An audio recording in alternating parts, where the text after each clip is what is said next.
guy?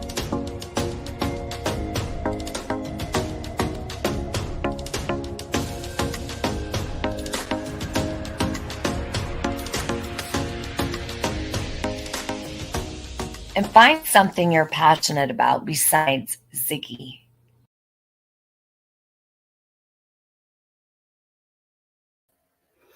Hey, I'm back. You like my top?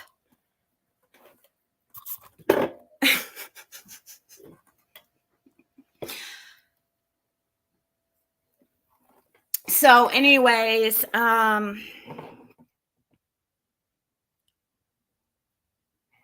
a very indecisive person, and I can't decide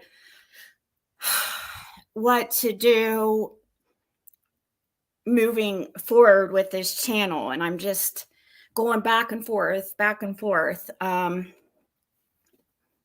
So that's basically what happened. I was for sure that I was going to at least take another break because I didn't feel like the break was long enough. But I don't know. Then I talked to some people, and then I kind of had a little bit of a change of heart. So, but I will say, like, I don't know what people would think I would get my channel taken away for. You don't just get your channel taken away for, I know that Chris McDonough did, but he had a lot more followers, and you have to get a lot of people to mass report a channel. People don't know me enough like that to be able to accomplish something like that.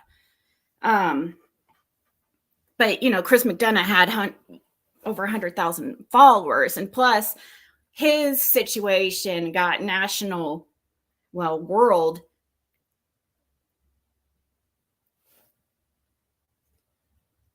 had the world their eyes on him because he was accusing somebody of being Brian Laundrie.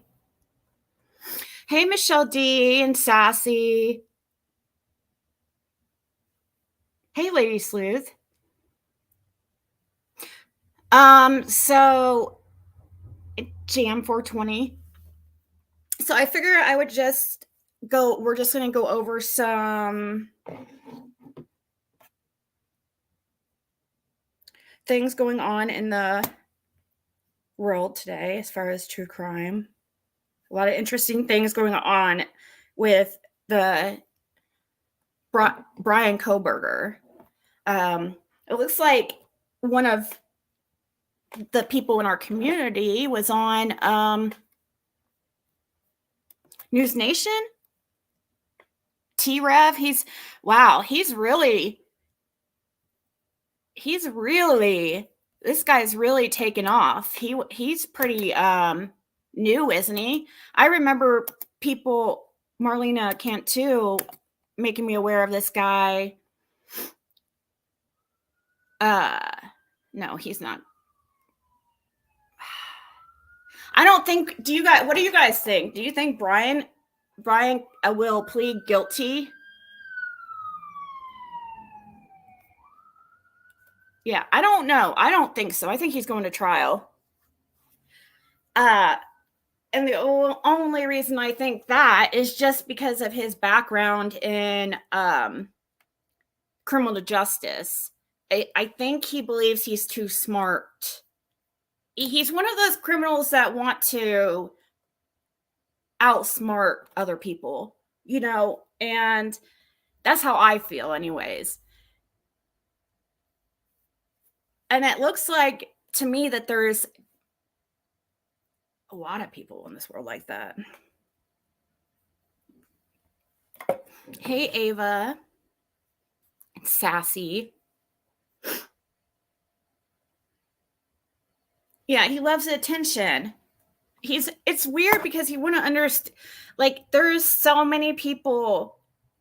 It's hard to understand when you don't think the same way as these people, but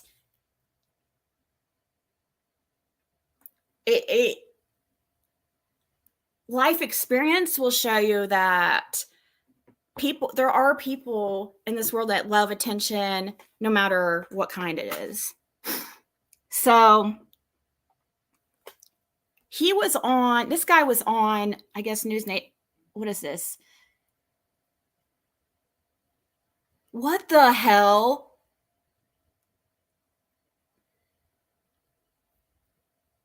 What the hell? Okay. Sorry. I just noticed I know that person on the screen. That is hilarious.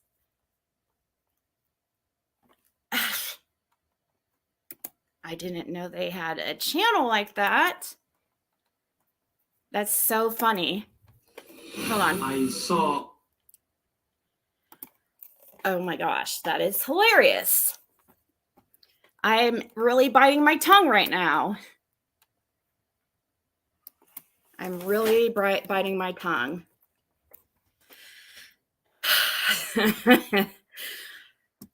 Hold on.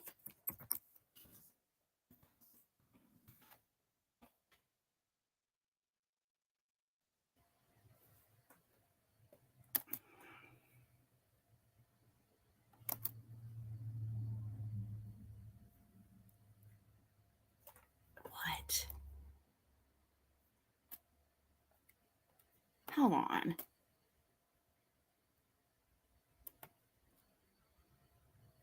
Are you freaking serious? This dude started a freaking YouTube channel because of me. I mean, fine, that's great, but because I was looking back when his first video was posted, it was a month ago. Well, wow. Okay. I'll do Ted Bundy. I'm talking about this person right here. This comment that he has pinned on the screen. I was just surprised to see that person because I know who that is. And it's weird that they're doing true crime because last I checked, they're in that group of people who hate women. What's it called? He's part of that. What's that group? Magto or whatever. How do you? It's men against.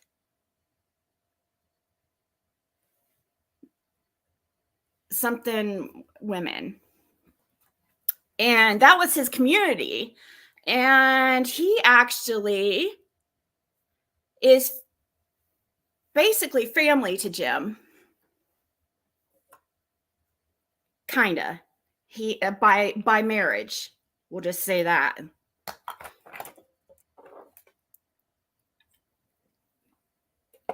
And so, yeah, pretty much. But he owes Jim thousands of dollars.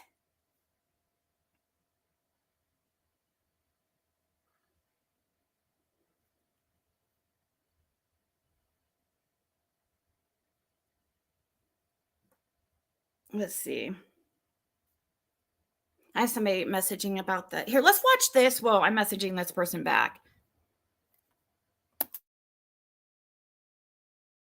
Or was it the fact that Kaylee, I was trying to steer away from the Kaylee situation. I thought that was a whole lot of hype that she was the main one that he was after. But if he wanted to get them all as a group, or he was already infatuated with Kaylee through all the evidence they have. Good thing. Don't listen to none of that other shit. Oh no, I don't listen to none of that other shit. It's just as account in this live down. Yeah, it's actually, if I read right.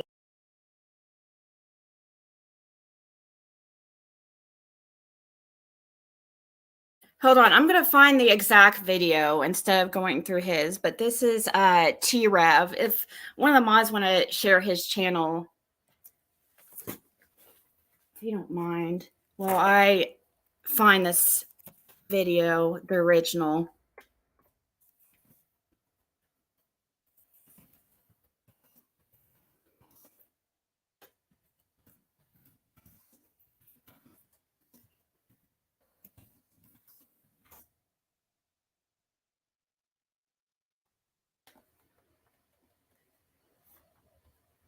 Mm.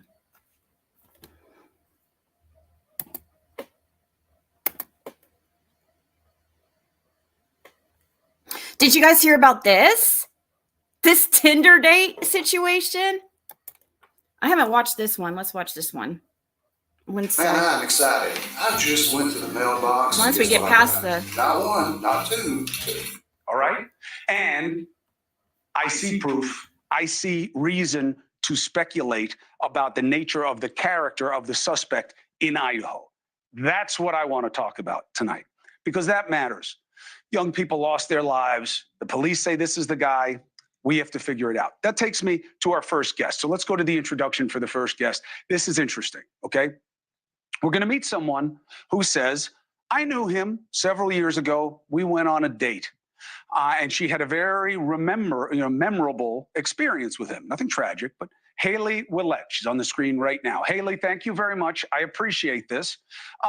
Gutsy move, wanting to come forward and talk about this. You're going to expose yourself to the mob on social media. I suggest you stay off it for a day or so. But thank you for doing this. And let's start with the basic.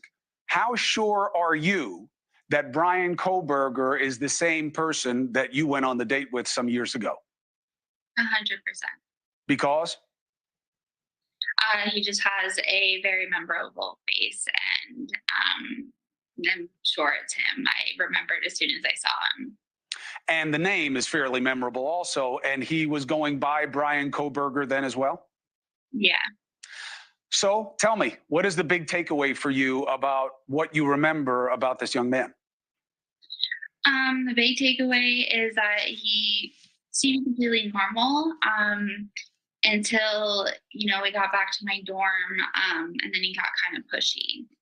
All right, now let's try to feel this out, because you've been on plenty of dates, I'm sure, and it's not unusual for somebody to behave in a way you don't like, but this now matters to you.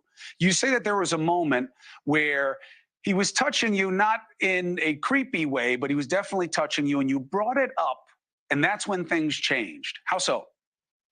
Yeah, he was touching me, and I just asked, "Why are you touching me?" And he immediately got very serious, and he said, "I didn't." And I just was like, "Okay, but you are touching me." And he was like, "No, I'm not touching you." And he just got very defensive about it. So I just let it go after that. But it was very weird. Now, people can get defensive, but everything that you've learned since made you see this through a little bit of a different lens. Explain that to me. Yeah, exactly. This is a date I definitely told my friends about, just because it was a little weird, and especially his last comment to me. However, I haven't really thought about it until I saw his face again, and it made me look at it like, wow, he really could have hurt me, or anyone, really. And what did he tell you about himself that you remember? We just had a lot of small talk. I remember we talked about the fact that we were both psych majors at the time. So the last one that I saw her, the last interview I saw her on, she was actually saying that he kept trying to tickle her. This time she's saying touch her. I wonder what made her, why the difference in how she's wording it. So I don't really remember any specific conversations or any specific details about them, but it was all very normal. How shocked are you to see him doing a perp walk now, connected to such a heinous set of murders, at least temporarily, until police make the case? It scares me because I was very young and dumb, and I didn't think twice about having anyone, know who I was meeting up with, where I was going, what I was doing, and it all could have ended very differently. And that makes me worried for other young women that, they think they're invincible, and don't think twice about, telling someone where they're going or who they're going on a date with. Hey, thank you for watching. Please go to newsnationnow.com, newsnationnow.com, and you can find News Nation on your television.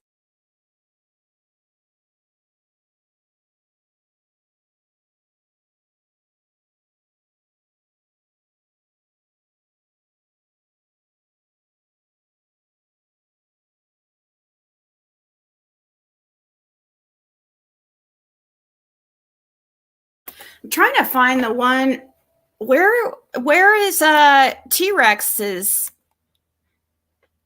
live with, I guess, T-Rev, I guess is his name.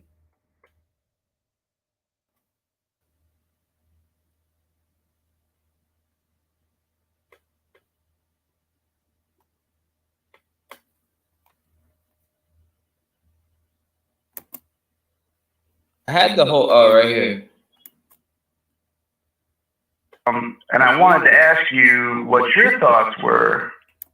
It's like I never thought he would have did that. So that's why you always got to be on your P's and Q's and pay attention to signs, because sometimes you may not even see a sign. Alana, was good with you, my man. You're live. 5 minutes. The floor is yours. What's your thoughts on everything right now, man? All right, just getting on the topic again. I think the original topic was the hypothesis of the motive. Mm-hmm. I'm thinking it was kind of like a dualistic system with him, with the fantasy, the planning. Mm-hmm. But I think it made the perfect situation with the girls, where it all came together. It was like a light bulb that went off in his head. Mm-hmm. This was the time. These were the people. It's the stuff that I've been fantasizing about all the time. And he frequented the location, and I think it was like the perfect storm. Yeah, nah, this dude, man. This dude is just frying my brain at this point. I can't wait to see this dude get cooked in trial.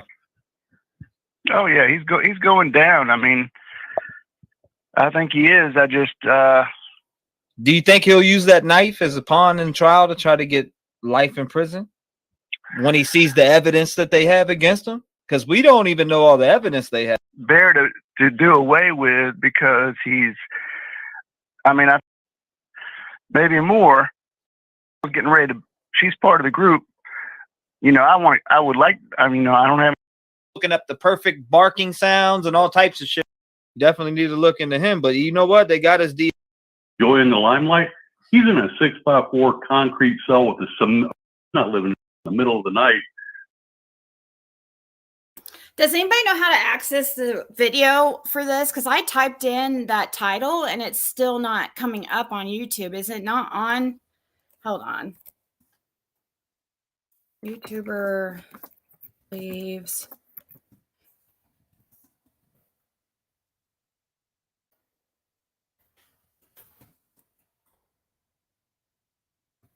Let's see. Right here. Here we go.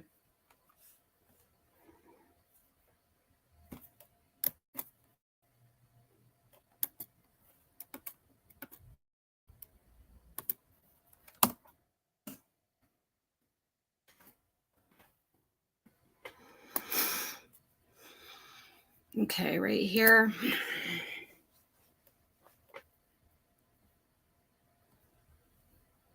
We'll wait for this commercial. I won't bug you with the noise.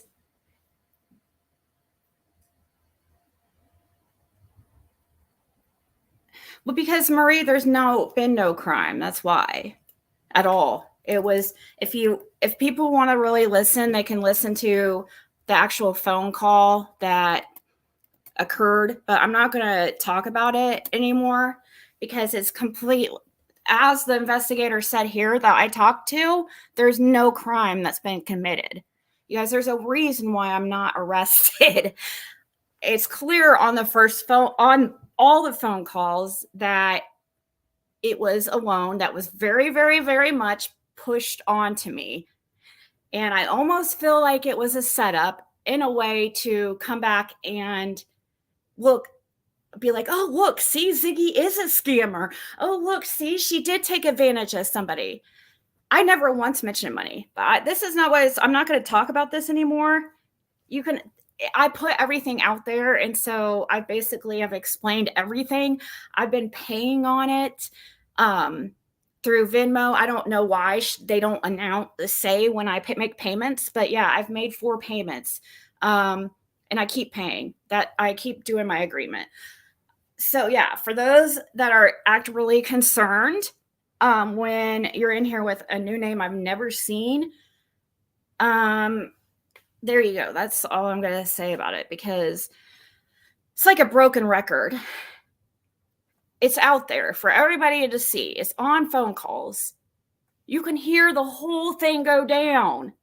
And if you still refuse or still decide to come after me for something that you know is not freaking true, then that's on you.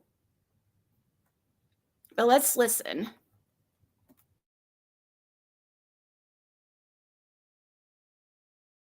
I didn't believe it until we interviewed someone who knew Bryan Kohberger in high school. She heard the clip and said that is definitely his voice. Now, is she a certified expert? No, but it made me take another look. Take a listen for yourself. One thing that every single one of them, I feel like has asked me is, if you were going to kill somebody, how would you get away with it?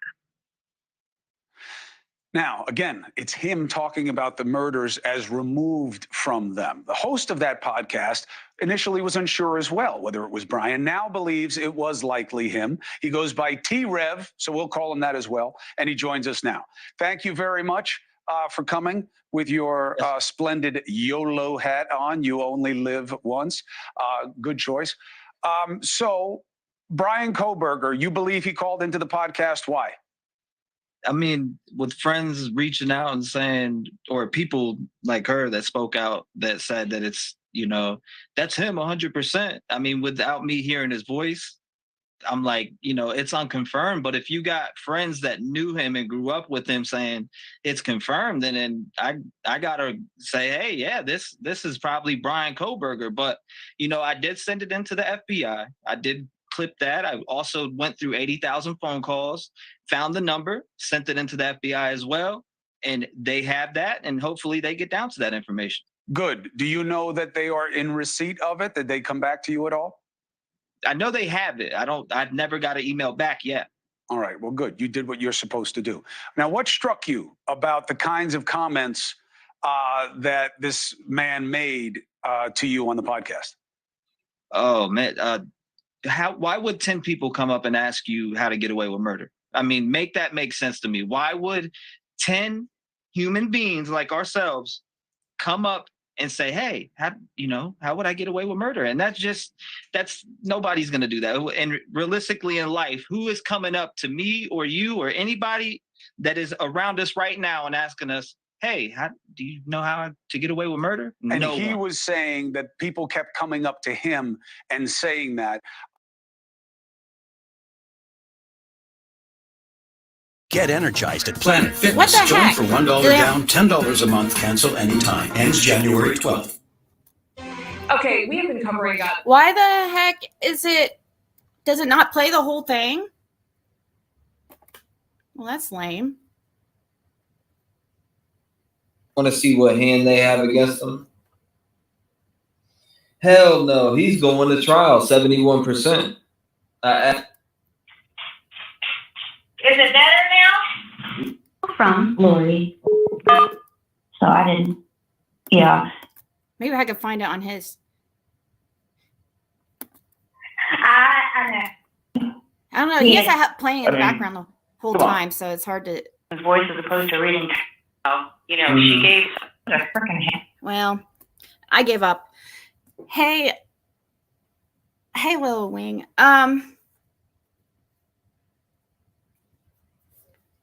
Is that basically all that? Do you guys know? Did anybody see this? I want to see the point where he supposedly called into the show. let's see.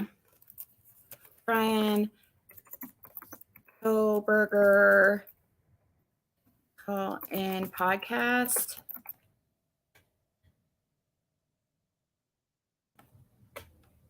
Okay, let's listen. I live in a college town, and I've worked with probably at least 10 Sigma Chi members. And, you know, the one thing that every single one of them I feel like has asked me is, if you were going to kill somebody, how would you get away with it? And I just wonder if maybe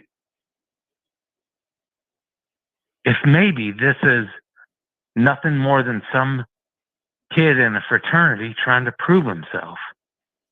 And that was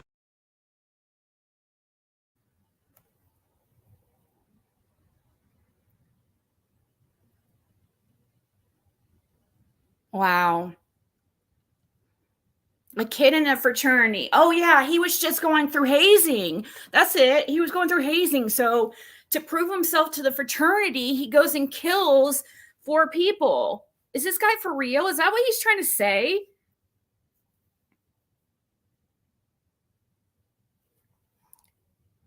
I don't know. Ask Cindy why she did, JW. I don't know. Ask her. Would I be willing to move to Idaho? Gosh, sugar babies are in their 20s. I'm more like a cougar nowadays, I guess. But no, I don't know, JW. You're going to have to listen to the call and ask her why she did it. I have no idea. I asked her several times, like, are you sure? Are you sure? It's in the calls. But hey, sweet sativa, let me make sure.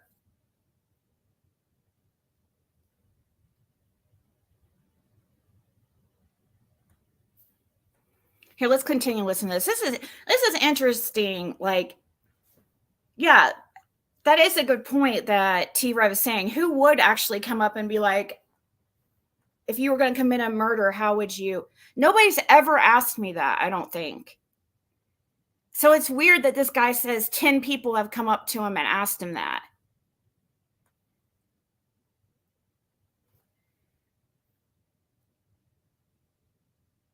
I have some mods.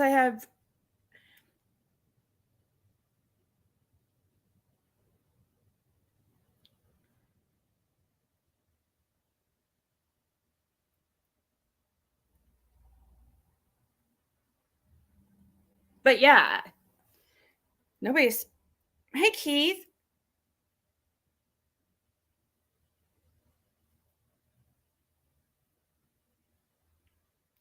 Michelle D.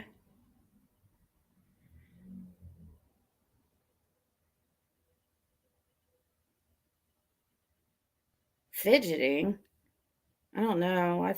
I fidget a lot. When I see myself on the camera, that's one of the main things. Yeah, I'm on meth. These people are hilarious. Okay, here we go. So you said you worked with 5 or 6 Sigma Chi kids, and they asked you if you can kill somebody, they can get away with it? Yeah. Did I hear that right? Yeah. And my God. I know that's a thing that just like maybe people say, trying to like have interesting conversation, but like just in my head, it's like it's always been these dudes that were in the fraternity. And so it makes me wonder if it's a thing that's in their like culture. What? That they ask to see how smart you are and whatever. What the hell? This guy, are you serious? Are you serious? A 10 Bundy minus the charm and looks. Yeah, he's got a look to him that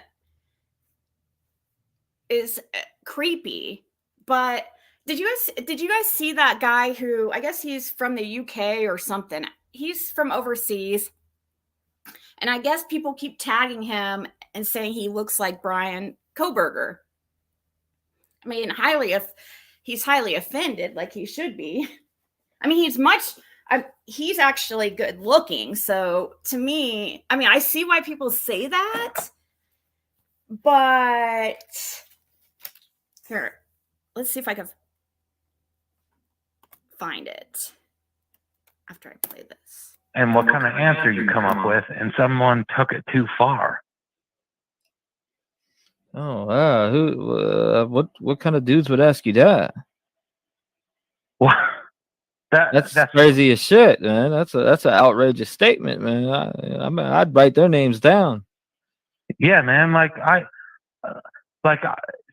like horror movies and all that kind of stuff, and I'll watch those kind of things. But like when someone like in person says some stuff like that, it's kind of like jarring. It's like, what? Why are you saying something like that? Yeah, that's man. Who said that to you?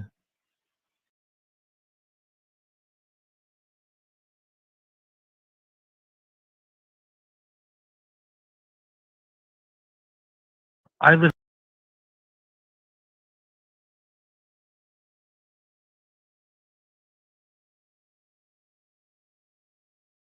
Hey there, what are you up to today? Well, today is my day off and I am going to be thoroughly enjoying. Our coverage continues now of the arrest and the murders of 4 Idaho college students. Correspondent Evan Lambert has been looking into the background of the suspect, this man, 28-year-old Bryan Christopher Kohberger. Evan joins us live from Washington, D.C. with these new details. So, Evan, what all have you been able to uncover? Well, Nicole, we're starting to get a better picture of Bryan Kohberger through online and other records, but also from someone who says that he knew Kohberger, our affiliate in Pennsylvania, speaking with a man who says that some years ago he ran with Kohberger on a regular basis. Listen to his reaction to the news that Kohberger was arrested and charged for these murders in Moscow, Idaho.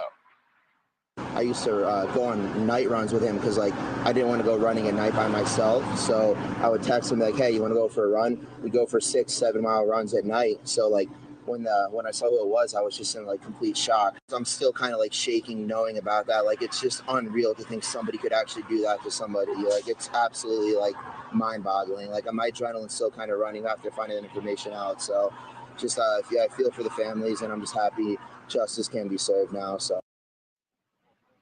And we have also learned that Kohberger studied criminal justice at an advanced level, having gotten a master's from DeSales University in Pennsylvania in 2022. According to the school there, he appears to once have posted on Reddit asking for volunteers for a research project where he was studying the criminal mind. And he wanted to know specific things about the emotional and psychological considerations for people who had been convicted of crimes, asking questions in a survey like, why did you choose that victim? What was the first move that you made? How did you leave the scene? This guy was really doing his homework.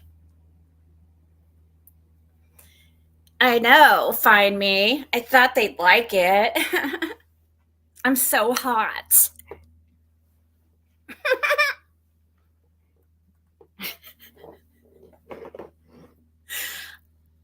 All right.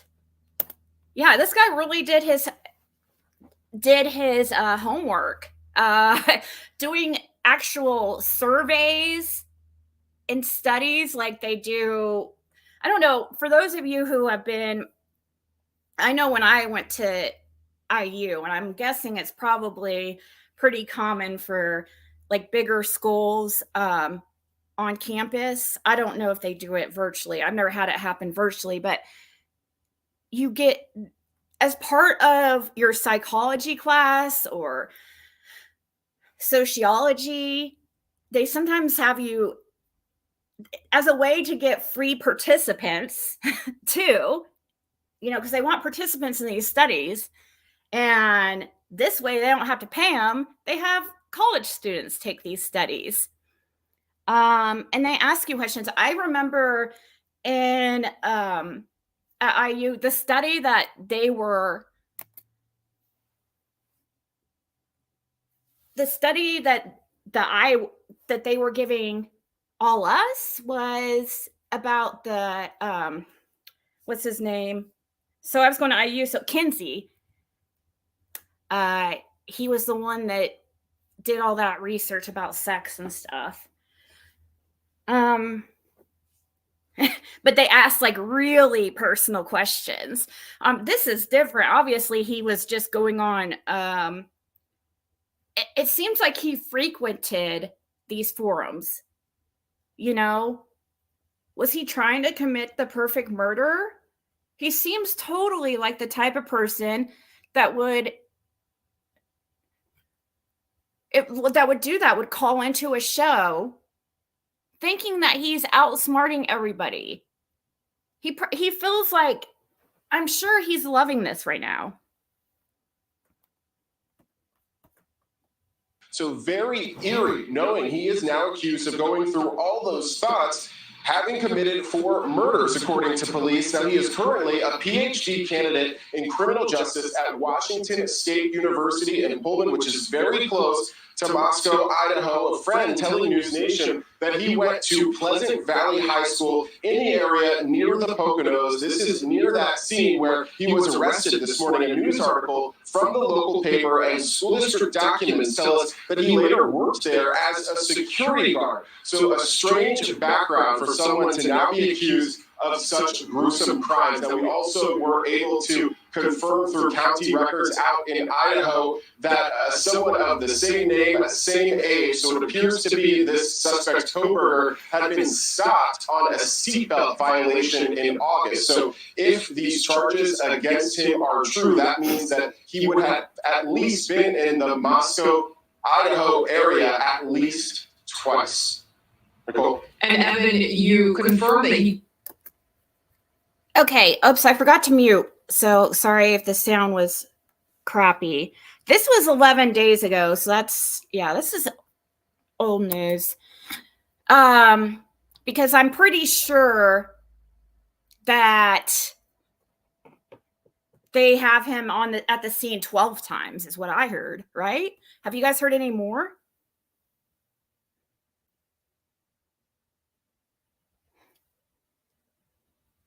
Hey, vet girl. It's so good to see you. Haven't seen you forever, it seems like.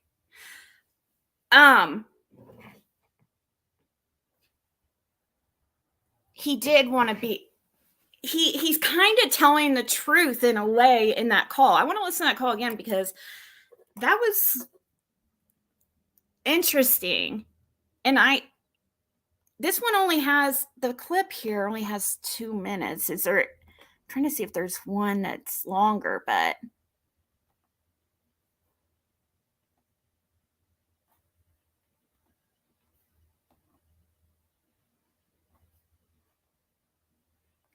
Bryan Kohberger wore surgical gloves, clean car after allegedly committing students' murders. Yeah, and they forgot to put here, he changed his license plate. So his plates were due for to be reinstated or whatever you call it. But he instead registered his car because he was going to school in Washington, or he was in Washington, teaching or in grad school or something. And then he's from Pennsylvania. And that's why his dad came, flew over to that area to take the cross-country drive back with him. That's a long drive. I mean, that was nice of him to do, but kind of makes you wonder, what does his dad know? I mean, from what I hear, the parents are really great people. Seem like nice people. Sometimes this stuff happens. People turn out this way, and they still have great parents and stuff. It's, sometimes it is just it seems like a complete, random thing that somebody ends up being like. I mean, look, Jeffrey Dahmer's parents, they talk about all the time now, like looking back, signs that they saw and stuff. I wonder, it would be interesting if the parents ever speak on this. I wonder, are they defending him? Do you guys know his parents? I live in.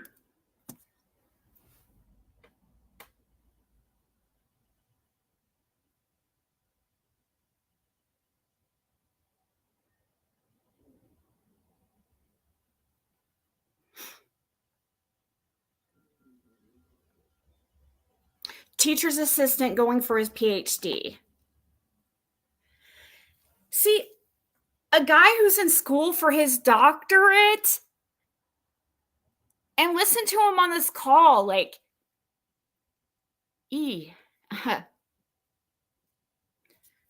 well, hey, I'm not very, maybe, is he possibly,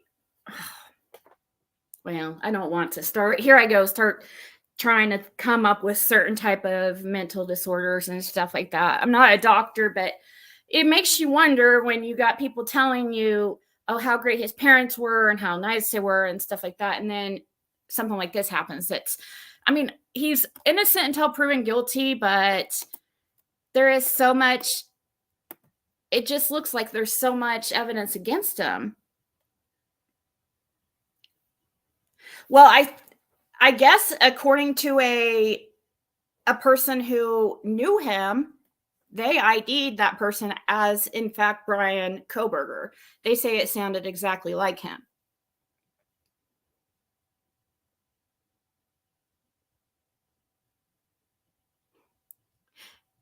Hey, Linda Lou. How come I don't see...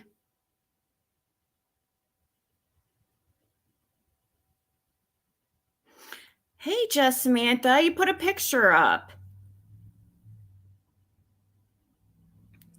It's cute. Nancy Grace said Johnny Cochran would run a Mack truck through the prosecution. Really? Okay, I did.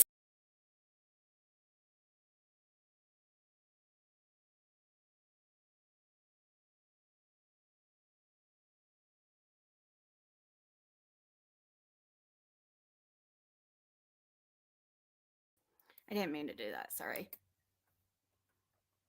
Okay, this must be what you're talking about here. Because with the O.J. Simpson lawyer, so you think that they don't have a very solid case. Gosh, it seems like they have like so much. Let's see what this. Everybody else in the country saw Marshall Clark walking out after one of the jurors was disqualified, giving another prosecutor a thumbs up sign. He was part of the dream team that won an acquittal for O.J. Simpson.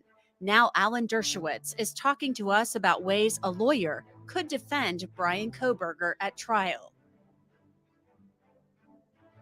The maximum penalty for this offense, if you were to plead guilty or be found guilty, is death or imprisonment for life.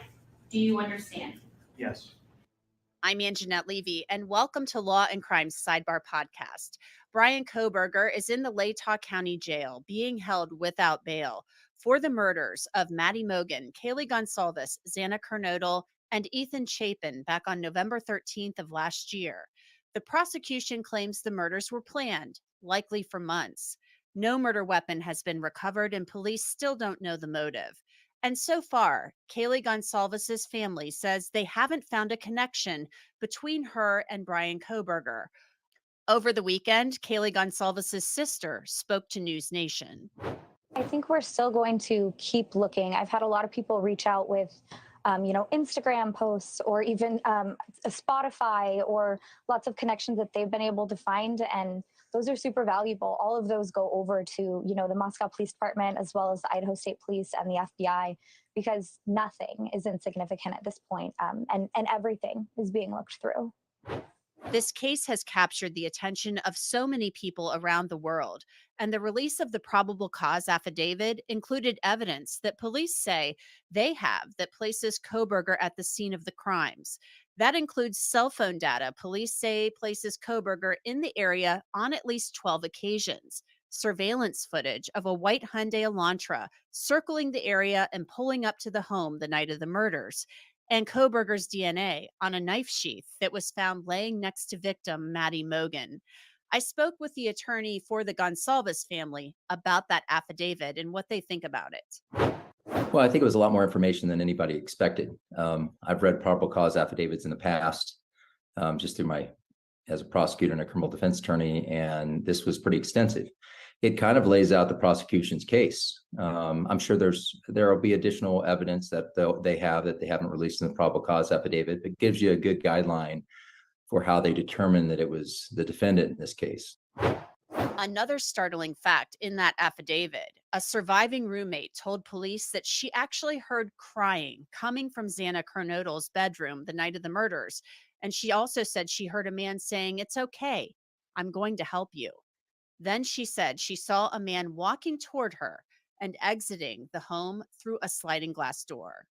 Well, I think we all have to remember that she is a victim in this case. I don't know if anybody can, everyone's there to second guess what happened and how she should have or could have reacted.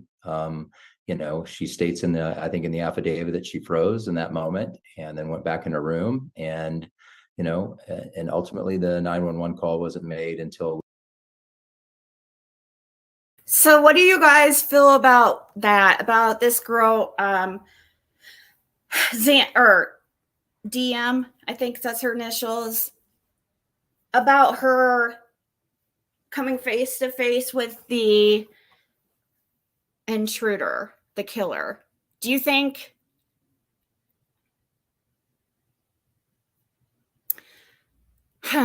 what do you think?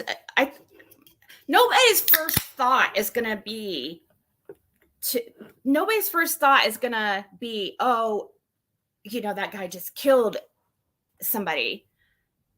I'm guessing from what it sounds like, that house is a big party house. And I think it was pretty common for lots of people to be there. And I'm sure they heard lots of yelling and even screams and probably even crying, girls drunk crying or whatever.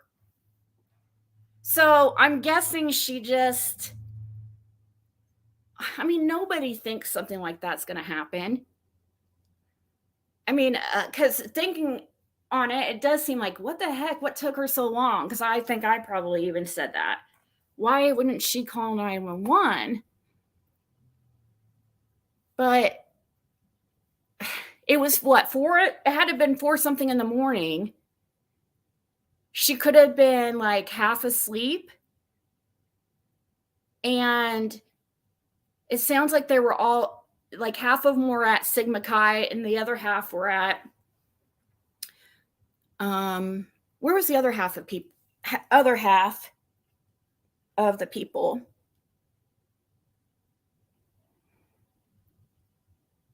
Dylan said she saw him put his hand over one of the girls' mouths.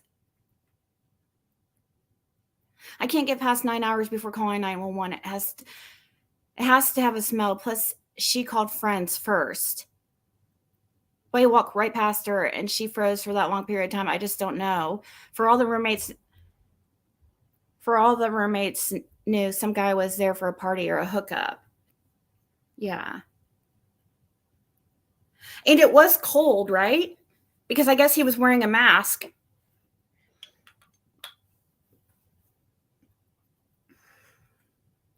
I don't know. Just like I heard somebody else saying, it doesn't matter how much, people can beat her up as much as they want to, but she's going to end up, for the rest of her life, she's going to always. But see, the thing is, it's not like it would have changed anything, because from what we've seen, it seems like he was on his way out of the house at that point. Maybe he wanted a witness. Maybe he didn't even see her. Okay, Samantha. And just so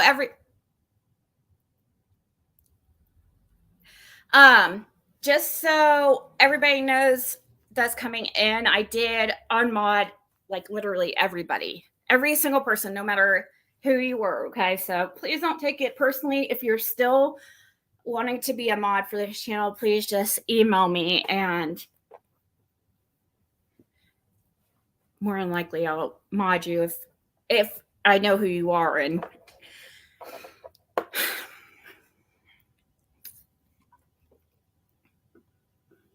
probably could be. But at 4 a.m, like, yeah, I think that they probably, being up at 4 a.m, the bars close at 3, right?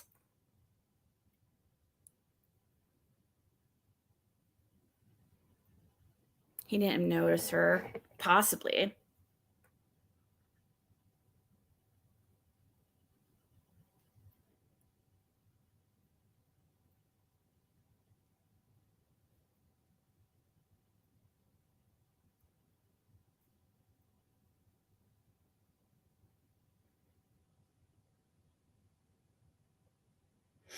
So I just texting. And I don't know, I heard somebody say only part of my videos went back public or whatever. There's no rhyme or reason why certain videos are up and others aren't. It won't let me. I can't. There's not an option to unprivate all videos. Yeah, plus in a college town, Keith, like I used to work at a hookah bar that was in it wasn't a college town, but it was like a party town. It's called Broad Ripple in Indiana. It's called Broad Ripple, the community or whatever. And I used to work at a hookah bar there, and we did serve alcohol, but just beer and wine. Didn't have the actual liquor license or whatever. But we didn't close till like 4 because we got the rush after all the bars closed. And that's when you would make your big money because everybody was drunk, and sometimes people get loose with their money when they're drunk.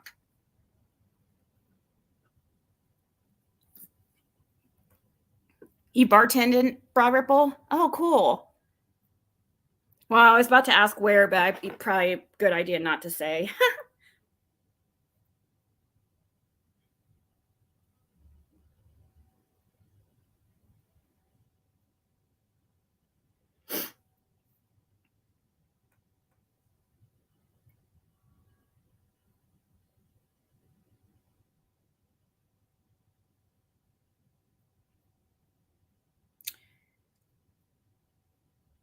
Okay.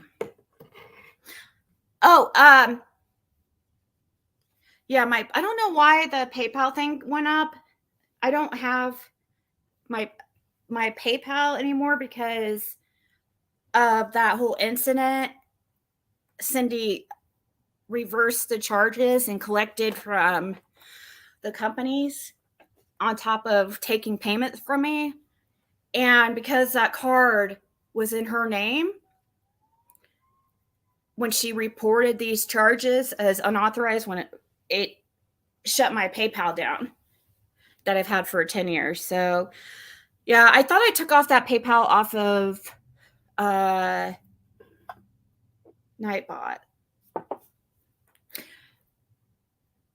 Sorry about that. First DM said everyone was asleep by 2, then the affidavit contradicted that story. Oh, do I, Selena? No, you're fine, Selena. I don't know. I forgot to, now I know what you're talking about. Yeah, it's my bad for sure.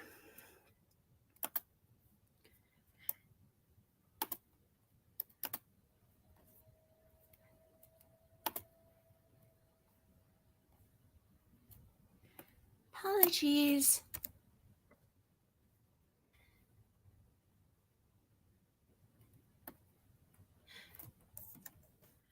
have a appeal into PayPal, but likely with that situation, it's probably going to stay like that, I'm guessing. I mean, it's not easy to get situations like that fixed.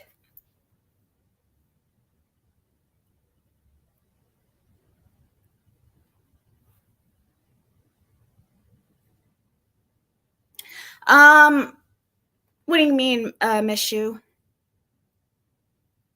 What do you mean she's not? Be a mod. I checked back a few months, see if JW, it's not your problem. What's the lie, Cindy? Cindy's right there. Cindy can speak. She speaks every day on Circle Jerks and sends in all kinds of BS and sends me emails as a way to bait me to try to get a response.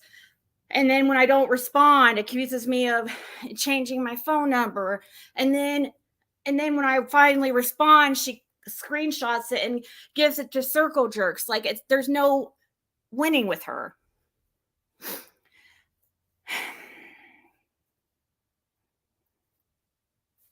Oh, is she timed out? Probably because she's a liar. She's lying. She's caused a lot of problems for me.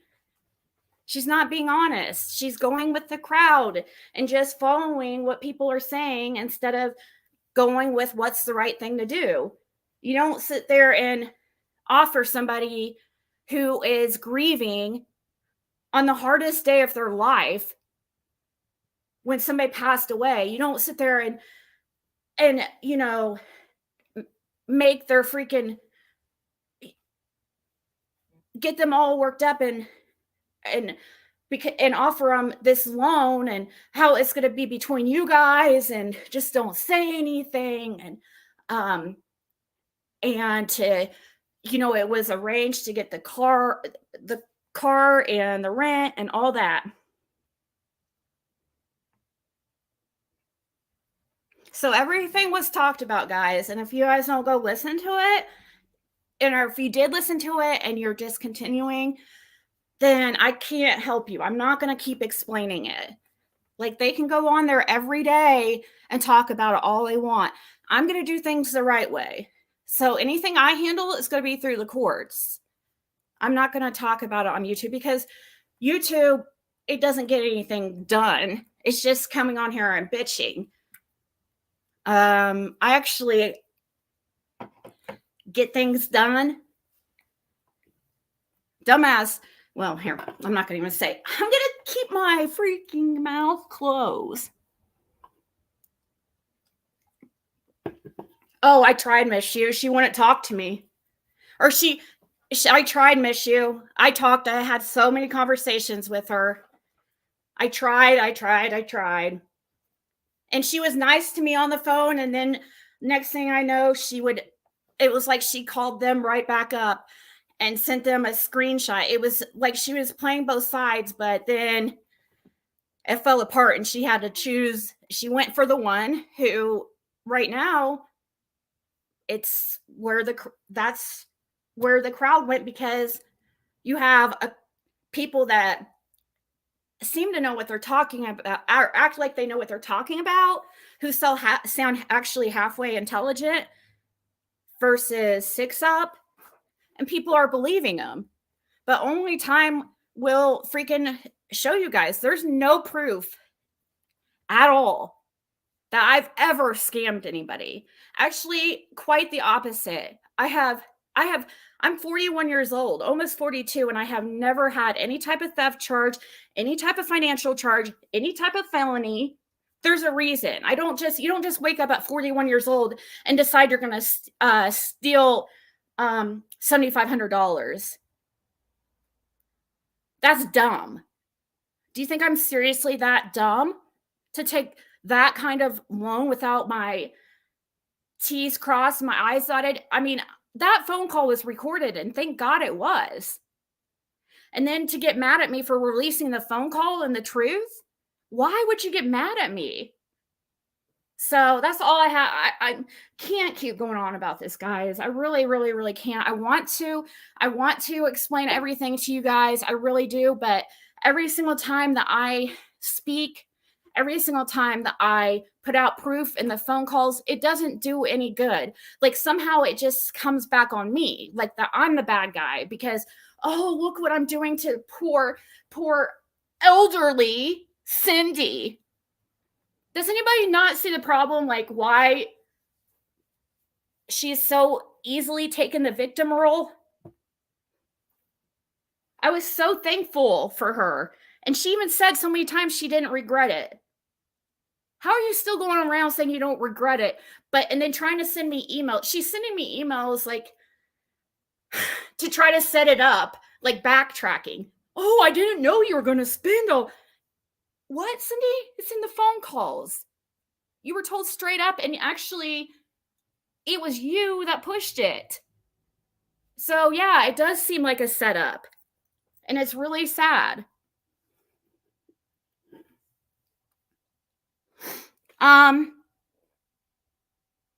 They claim she has dementia, and then they take her word for it. I don't get that part.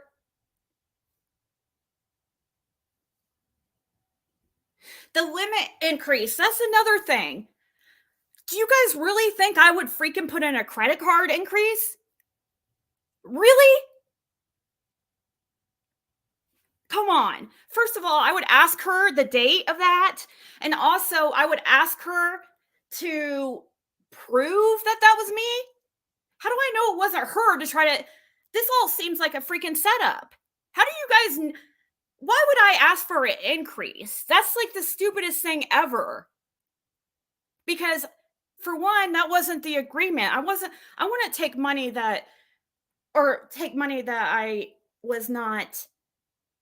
loaned? That's, and you guys know that. That's absolutely ridiculous. I think people know I would never do this stuff, but they just like to, it's like a game to them. They want to see if they can, I don't know. I have no idea, but I feel like in a way, I don't know, Miss You. That's something that people have told me, have suggested to me when trying to figure out how that supposedly happened. And I was like, oh my God, you're probably freaking right.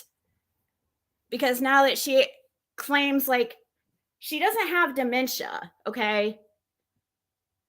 She does not have dementia at all. I don't know why she's doing this, but...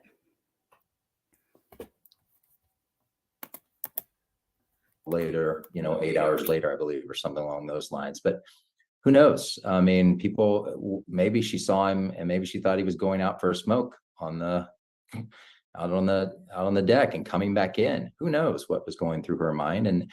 But I don't think anybody should be putting any blame or anything on her about anything. And the family feels the same way. She's going through a traumatic incident where she had 4 roommates that were murdered. She was able to garner some information that helped out the affidavit, the identification of the black clothes, of the black mask over his nose, the bushy eyebrows, approximate height, approximate build, very critical to the investigation. Now, this is one of the higher profile criminal cases that we've seen in many, many years. When I think of high profile cases that have gone to trial where literally the world was watching and a defendant was charged with a crime, I think of people like Casey Anthony, Scott Peterson, and O.J. Simpson. O.J. Simpson, of course, was acquitted of murdering his wife, Nicole, and her friend Ron Goldman back in the 90s. Alan Dershowitz is a professor emeritus of law at Harvard University Law School, and he was part of O.J. Simpson. If you're a homeowner, come take a look at this. If you have a utility meter like this on the side of your house, Simpson's defense team. Let's take a look back. That the prosecution, in one respect, has a no-lose scenario that they may be attempting, namely that they're trying to reshape the jury to its advantage by striking jurors selectively. And they know that the worst case scenario is that there will be a mistrial. And if there's a mistrial, they get to try the case a second time. Joining me to discuss defending a high-profile client is someone who knows all too much about that. He is Professor Alan Dershowitz. He was part of O.J. Simpson's dream team back in the 90s. Professor Dershowitz, welcome back to Sidebar. Thanks for coming on. Well, thanks for having me. You've read the probable cause affidavit, and we know that this is all about probable cause, obviously. This is not beyond a reasonable doubt. That's not what they were trying to do with this document. So where would you see places where you could defend Bryan Kohberger just based on what we know right now? Guys, I'm just letting mods like do what they feel is right now. We don't have right now people, I think they know certain people are coming in here to derail and stuff. And so, and I really just don't, it doesn't do any good, guys. It just does not do any good to talk about it. It really doesn't. I've talked about it so much, and I know people can't be here all the time, but I put the actual phone calls out, the whole thing. Like, what happened? I don't get it. Why people are just like refusing to, I don't know, like hear the truth. It's like they just purposely are. I don't know, guys. I can't explain it. I have no idea. But the mods there might be some comments deleted that is maybe not name calling or something, but that's because they probably know that the person is purposely coming in and asking certain things to just try to cause issues. I don't care about answering questions, but I haven't got any of these I haven't got emails from any of you guys. Like, I have had only like 1 or 2 people come to me for clarification on things who are actually still supporters of mine because they have their own brains, and it's easy to listen to a call and see what the truth is. You can't sit there and call somebody a scammer when that's not what it was, obviously. How is that scamming? It doesn't even make sense. And I don't know. But guys, I want to explain everything I do. I really do. And I did for so long on YouTube. Anytime something like this would happen, like there'd be some kind of scandal, something with Athena and the chocolate and Diet Coke. And then there's the whole protective order thing that is actually still in effect for another year. And Six Up is commenting all over my social media like a dumbass and still trying to tell herself that there's no protective order when it's clearly on the Indiana State website. It doesn't even make sense, you guys. Who is the one who got the protective order? There's a reason why I was awarded that. There's a reason why. And sorry, I was reading at the start of somebody's email. There's a reason why, Lady Sichi can't come back and say anything about that whole thing being lies or anything, because it wasn't. It was completely done legitly. And all we had to do was just show tapes. It's that easy, guys. And it's very easy for me to prove defamation too, because for one, you'd have to prove that I'm a scammer, and you have zero proof I'm a scammer. And I seriously would watch if you're mingling with these people. And that's not a threat. It's not a threat. But like I said, everything's going to be done through the courts. And you can't just go around saying somebody's a scammer and scream loudly so that hopefully people will listen and hear, and just because you're mad at somebody. You have to have actual proof of it. If you don't have proof, you can't say it, because that never happened. It never happened. there is no, you guys, there is no type of proof like that anywhere.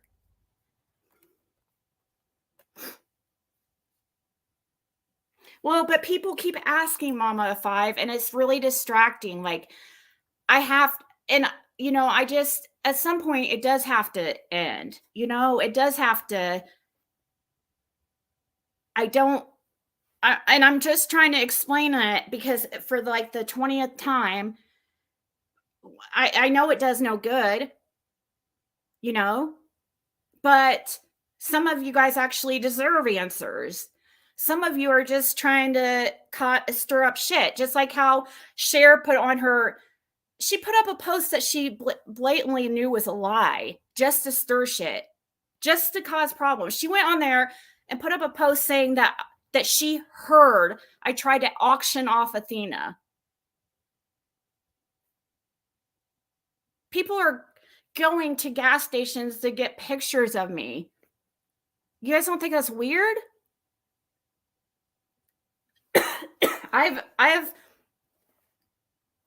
It wasn't a secret. I'm not a secretive person. I'm not a vindictive person. I'm not, I get over things quickly. I'm very forgiving because I know we're all human and we all make mistakes. And I know that I have made tons of mistakes and do every freaking day. And I know my weaknesses and my flaws. I talk about them all the time on here. I point them out. I make fun of myself. I'm in here in a sports brawl. Are you serious? I don't care about people. They're talking about, you know, what they're saying about my outward appearance or anything. I don't even watch it or listen to it. I only hear from, screenshots. And I think, and those are only like when certain people feel like I need to actually see it. But really, eventually, everything will come out, I guess. I don't know.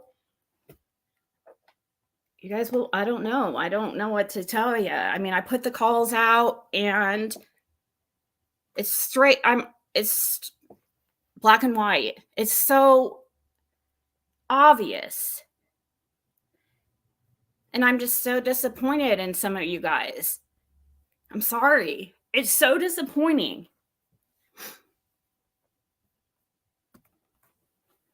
That we're in a true crime community and we have people that know this is complete bullshit and are still like pushing it. We're supposed to be here for the truth and we're supposed to be working together to, well, originally it was to figure out what happened to Summer, but we've all like got off that path, and that's what's important. I don't come on here. I don't go in their chats. Do you guys see me in their chats making comments? Do you guys ever see me trolling anybody?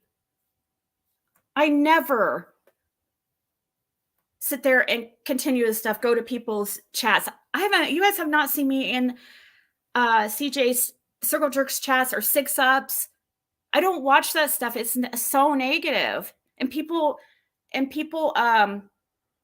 try to get me to watch, and it's like, why? Why? It's lies. I'm not going to sit there. If it was something that, why would I sit there? It's basically like you guys, or not you guys, but people trying to force me to believe a different reality just because they think, oh, with numbers, if they can get the majority. No, the truth is the truth, and that's the truth. Okay? I don't know. If you guys have genuine questions, then you'll email me or you'll contact me. And I'll respond if I feel like it's if you come at me sideways, obviously, I might just delete it. If I see in the first few sentences that you're being an asshole, I'm just going to delete it. But if you really are if you really are believing what you're hearing and you're confused about something, I can clear it up. But I will tell you that none of those people on that panel listened to the phone calls that I tried to get them to listen to it. They had their minds made up, and basically they went, it was like they jumped in and you can't go back from that. So I don't know. Email me if you have any questions about it. Let's just talk about the cases that we got on here. And I really can't keep talking about this because just like people say, it does bring attention to it when I talk about it too. But it still does. I mean, look, I was gone. I basically didn't come on for 2 months because of Jim's passing and was thinking about not coming back at all. People think, oh, we pushed off. Do you guys not remember Jim passed away? I'm sorry that you guys don't think, or you have your opinions about how I should feel about him or if I should be sad or not. But all I can tell you, it was the most horrible day of my life. So in my experience, and I've had some pretty horrible times in my life. I mean, I've never had somebody so close to me pass like that. So it's quite obvious. And then people sit there and be like, oh, poor Cindy, poor Cindy. Are you guys serious?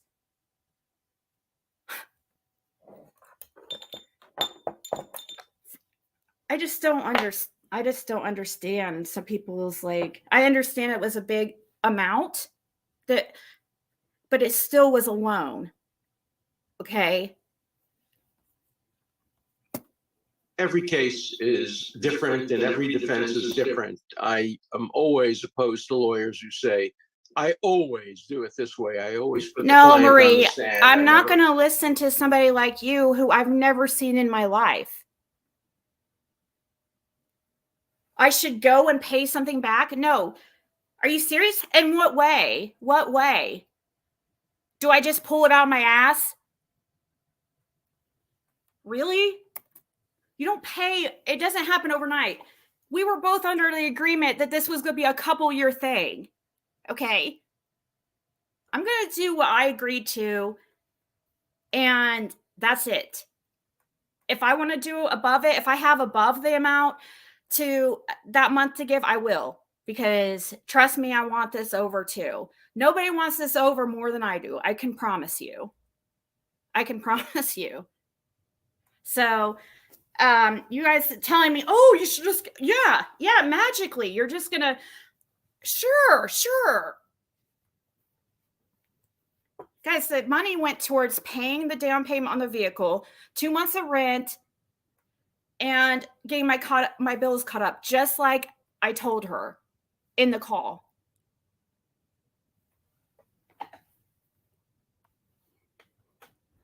But I've been pretty much, well, and also you guys, it doesn't make any difference. What good is going off here and coming back? No, that doesn't even make sense to me. That just sounds like somebody trying to control me again, and I'm tired of being walked all over and taken advantage of. You guys have seen over and over again channels off my back being made, and every single time they've done this to me. And every single time they tell me they would never do this. And they do. Put the client on the stand. Every case has to be considered differently and on the merits. Also, you have to consider the atmosphere. The O.J. Simpson case was unique because of the racial tensions that were involved, police misconduct. Remember, too, the affidavit only presents one side of the story. It's only the prosecution's version. Mm-hmm. You have to begin to develop your own evidence. And I'm going to surprise people when I say that a good criminal defense lawyer always starts with a presumption of guilt, not a presumption of innocence. You always assume your client is guilty and then you work back from there. If you assume your client is innocent, you'll make mistakes. You'll allow searches.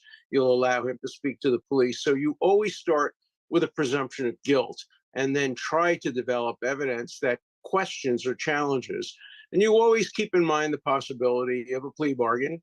This is difficult in a case like this where there were so many deaths and so brutal. So that, the lawyers, whoever they are, really have their work cut out for them.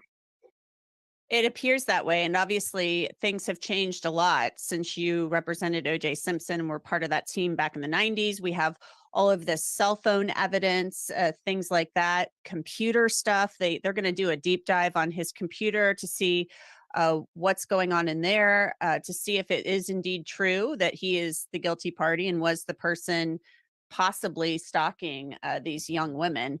Talk to me about what you see in that probable cause affidavit that could cause you or that could prompt you to think, oh, I might be able to pull on. Okay, just one last thing. Cindy, you're not blocked. Once again, you're lying. I blocked you from my phone number because you keep, every time I reply to you, you keep giving it to them. Why? What's the point in contacting me if I'm paying you? I don't get it. No, you're just fishing to try to get info from me, and you know what you're doing. You're supposed to be wiser and more mature than me, okay? You have you have more life experience. You know what you're doing is wrong. You know you freaking offered that to me. Out of the goodness of your heart, I thought, and I stupidly accepted it. Call me naive, gullible, whatever. But I'm a kind person, and if I had it to give, I would do something like that. I give all the time. You guys see me gave away tons of freaking products, but it's never, ever good enough for any of these people, ever. And then when they get mad at me, they make up that they get an infection or something from my makeup, or they, just it's crazy, and it's not right.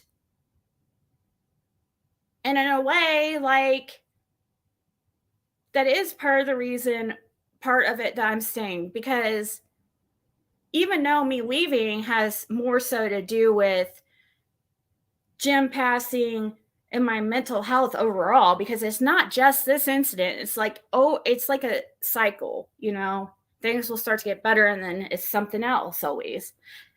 But Cindy, you're not blocked from that email you've been emailing me from.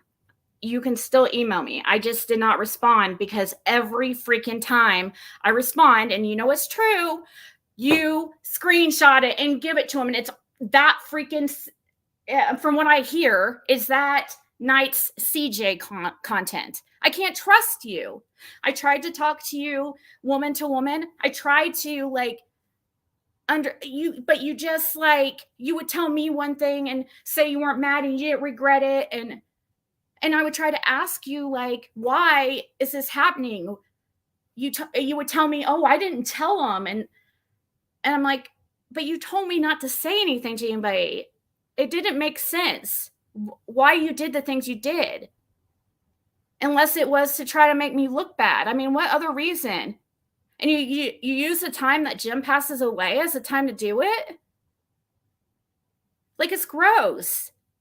I'm sorry, I'm not the type to let people agree to something that is so. I'm one that I'll give in and just agree to disagree. But with this, no, I'm not going to let people freaking say, that's ridiculous.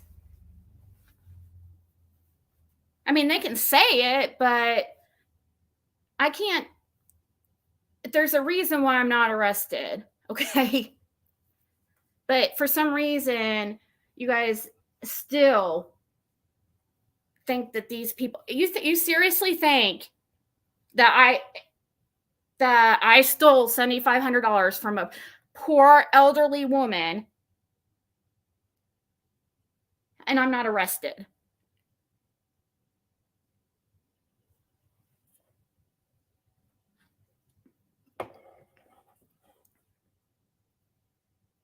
No, because last time I gave Cindy a link, it was a nightmare. I did that last time and it was a nightmare. She freaking plays the victim, cries and boo-hoos, and tries to get everybody to feel sorry for her.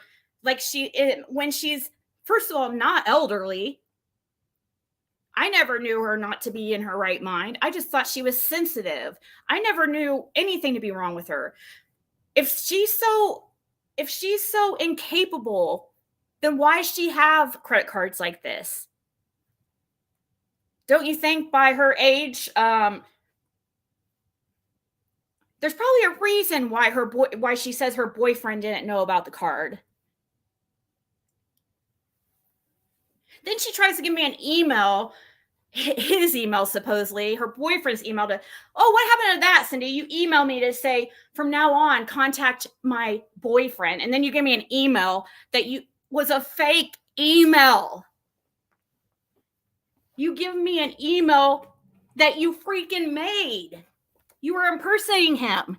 And where's the proof too? And you came in my live. Like 3 or 4 days after, or it was like, no, probably a week after Jim passed away, and came in and said your son was in the hospital and got everybody to feel so bad for you. And then I message you and you like basically ignore me. Then you tell everybody I didn't even call you. But come to find out, I have people telling me now that your son wasn't even in the hospital, that it was a lie. What are you even trying to do?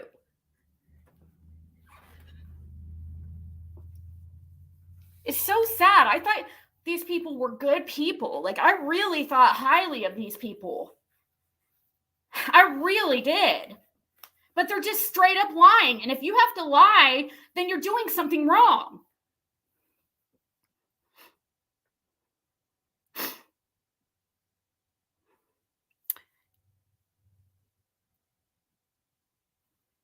It doesn't matter, MJ.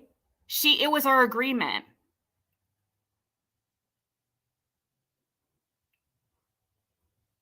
Oh, Barry's people like Cindy. Oh, yeah. Okay. No, I'm the one that has to pay it.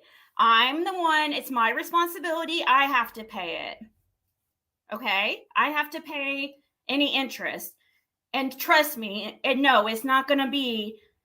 This minimum payment is $75, guys. She's fucking lying about the minimum payment. I know, because remember, she gave me all her information, her social security number, her birthday, her address, everything about her.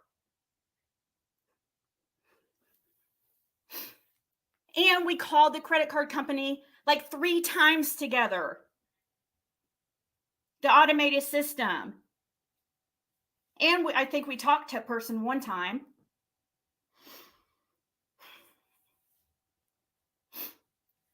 I mean, I'm sorry. You guys should, if you think, okay, maybe it wasn't the wisest decision on either of our parts, but it's like you're getting mad at me for accepting it. For what reason? Why am I the one getting shit for accepting a loan the day Jim passed away? Really? But yet Cindy's being played as the victim, and oh, poor Cindy, when she's clearly throwing fuel at the fire constantly. And I think I do need to listen to some people in here like Judge Laura and just stop talking about it, because it doesn't do any good. But then when I ignore it, people are like, oh, she's ignoring it because she knows it's like, come on. Come on, guys. I know you guys are intelligent people. I know there's a lot of intelligent women in here. I know it. I've seen it. On that thread, there may be something there. It's very difficult because the probable cause application really shows Hey, what's up, guys? I'm here with Sanjay, and he actually purchased one of my pre-built Shopify brands for $17. And the store, a variety of approaches that close in on this one defendant. obviously cell phone records, the car, history of proximity to the events. And when you have multiple approaches, even if they're all circumstantial evidence, if it's solid enough and if it closes the loops, can really be very powerful. What you're looking for is an alternative. You're looking to try to explain away the physical, undisputable evidence in a way that presents the possibility of innocence, or at least reasonable doubt. That's not always possible, but that has to be the approach you take. You look at every single element of the circumstantial case and see if there is an argument consistent with lack of guilt that those circumstances can lead you to. Again, sometimes very, very difficult. It was very difficult in the O.J. Simpson case because there you had blood evidence, you had location evidence, you had wounds, you had a range of factors, all of which pointed in one direction. But we were very lucky because the police messed up terribly in the O.J. Simpson case. They likely planted some evidence hoping to convict somebody they believe was guilty. Here, the police seem to have done a very credible job. And of course, we don't know what investigation by the defense will show up, but often putting the police on trial. Yeah, just delete anybody who's talking about this stupid loan shit from now on. Seriously, I talked about it. That's it. That's how it's going to be. You have a problem with it, take me to court and do it through the courts if you're so fucking scared. Just like you said the first day and several days after, you know I'll pay it back. So stop. You're just doing it for attention. Stop it. I'm done.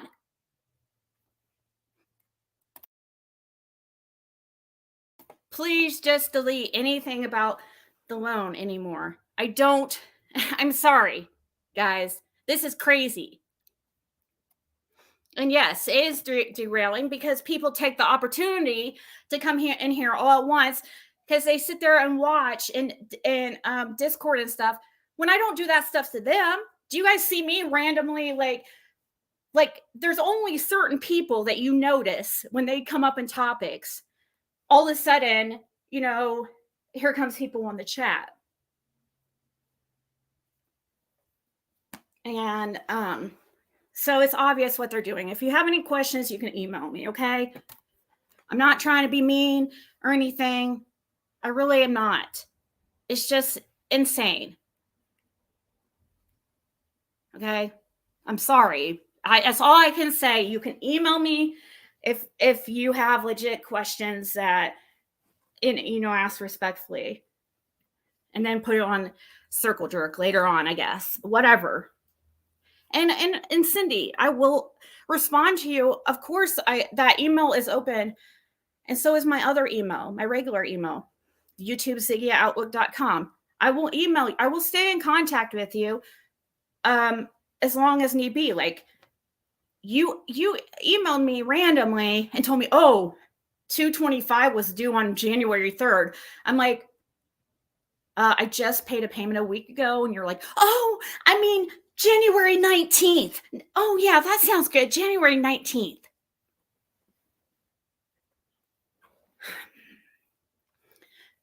I don't want to talk about it anymore, okay? And I will not bring it up so that, people don't respond about it. I talked about it, I responded, and I don't know what else to say. You're not going to get many of you are not going to get the solution or what you want or what you think you want to happen. It's probably not going to happen. But I will do as I said I would do. I'm a person of my word. It is my interest to pay. It is my bill to pay. It is my debt and my responsibility. It's not Cindy's or anybody here. I'm sure many of you guys are in debt and could put this energy into your own debts. But it's just exactly that. It's a debt. It's not anything more than that. It's a debt, a loan. When people get loans from the bank, do you hear people, oh, you scammed the bank? Some people, guys, are just in positions that they can help people like that. And I thought that she was doing, I really thought, like, knowing her from the year previous, I really thought it was, I guess, I don't know. I wasn't also thinking clearly because he just passed 3 hours before. You know, so, okay, so can we just delete comments about the loan from now on? And if they keep on, obviously, you can block them. Do what you want. The mods, do what you feel is right, but I don't want to see it anymore. You can go over every night, I guess, over on CJ's or 6ups. They're talking about it. Go over there.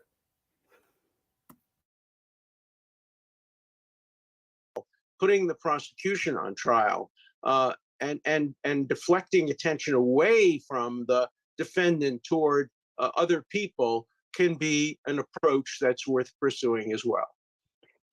One of the big pieces of evidence mentioned in the probable cause affidavit is the fact that they say that the suspect's DNA was found on the snap of the knife sheath that was left next to one of the victims, Madison Mogan, on her Oh, bed. no, Angel. How do you challenge?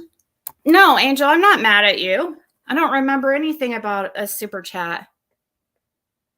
Which super chat, Angel? Doesn't matter. Marie, take that up with Cindy. That's all I can say. Ask her why she did it. I don't know. Ask her. I can't explain why she did the things she did.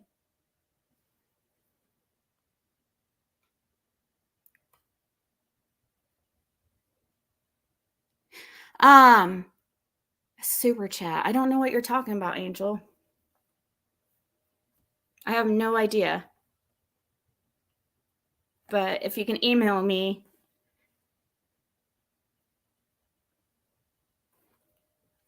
Hey, Christy.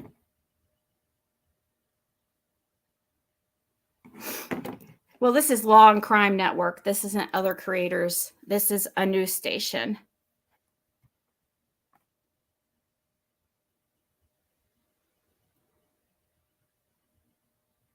Oh, well, that's good that you did that, Teresa. Are you the one that's been harassing me since January? The Teresa that's been harassing me, claiming you gave me thousands of dollars? Are you that Teresa?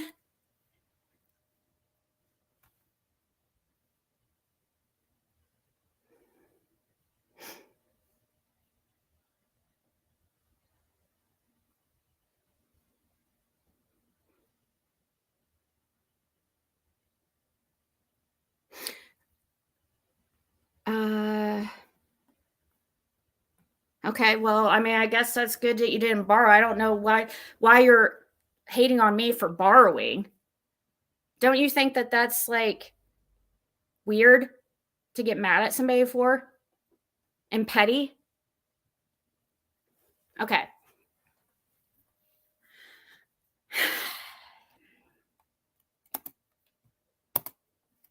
That. I know Barry Scheck was really the DNA guy on your team. We don't know what the lab results are that show that it was his DNA. So there's probably a lot that we don't know about that process and what happened in the lab. It seems like very damning evidence if it's true, but I've seen cases where damning evidence dissolves upon analysis. I won a case some years ago that seemed like it was open and shut.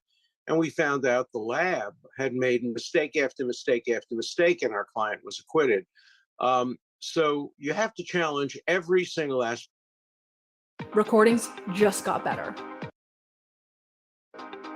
Hey, it's Dana from StreamYard. I'm so excited to announce To the case, and you're not going to win any popularity contests if you're a defense attorney here, because in the court of public opinion, this guy is guilty of horrible, horrible crimes. And in America, although we say everybody's entitled to a defense, the reality is if you defend certain people, you're going to be a pariah as a defense lawyer.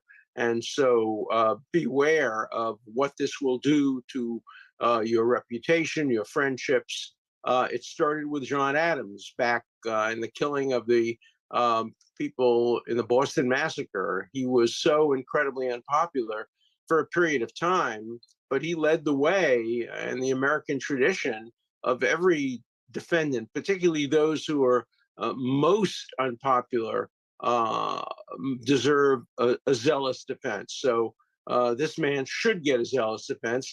That doesn't guarantee an acquittal or even a hung jury. All he's entitled to is a zealous defense, not a verdict.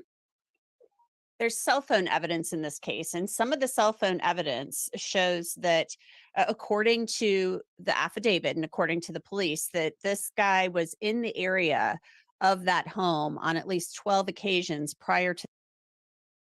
Well, I've been paying on it, Mountain Mama. I've had my own business for almost 10 years. How do you guys think I did it before? My sales were over $10,000 a month. I have tons of products in here. Sorry that you guys are mad that I can work from home, but it's not my fault. You better get glad, change your life. I don't know what to tell you. And I just lost my husband too. Basically, might as well been my husband. The last 10 years I spent my life with him. So where's the sensitivity towards me? It's like I don't get the same, you know, when people are clearly being disrespectful. Get a job. When do I come on here and tell you guys I do have a job? I have a business. What do you think? I sit here, I have products like right beside me from listing. You guys are, I mean, it's insane. To the night. I have to pay bills. Like, what do you think? I obviously have to. I'm not making it by YouTube. I made $100 in December and January because I was off of YouTube. Guys, why are you so worried about how I'm going to pay her back? So if I went and got a job right now, and if I could even just come on here and tell you, oh, I got a job. And that it makes everything just magically better.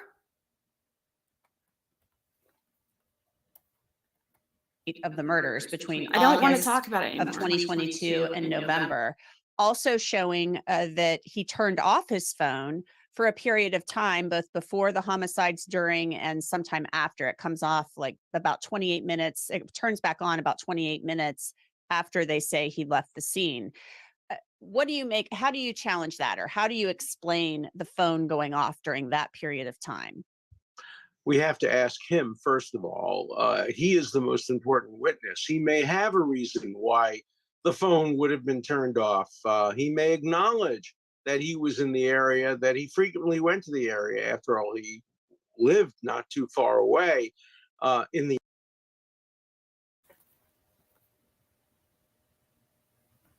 Oh, well, that's nice. Teresa can go elsewhere. I don't give a fuck about Teresa, who I've never seen in my life.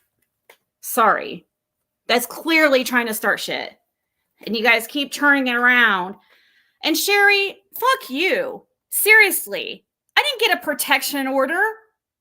And I didn't call the law on him. Who the fuck do you think you are? I didn't call the law on him and get a protection order against him. You guys are so delusional. That's such lies. Just like saying he sexually assaulted me. It's horrible. I don't know why you guys say that stuff. I filed for one and then I dropped it. There was no protection order. I'm sorry. I guess you've never gotten an argument or had a rough patch in a relationship ever in your life. In the end, it may be that he had a relationship. We have no real evidence of this with any of the alleged victims or their friends. So what you're looking for is possible innocent explanations, or at least explanations that create a reasonable doubt. But it's not always there.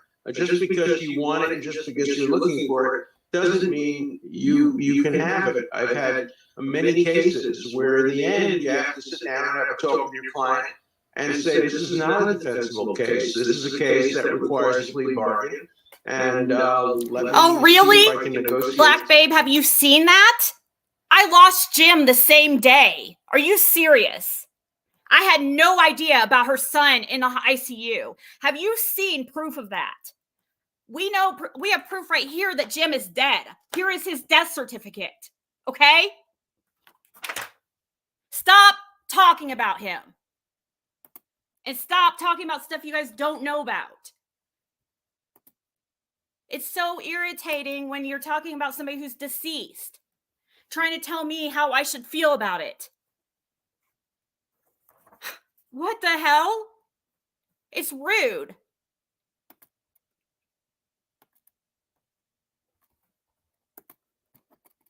Well, I'm trying to play content and commentate, but it's not happening because we keep getting distracted, because obviously we have to get past this and get all these people fucking blocked before we can have a normal chat.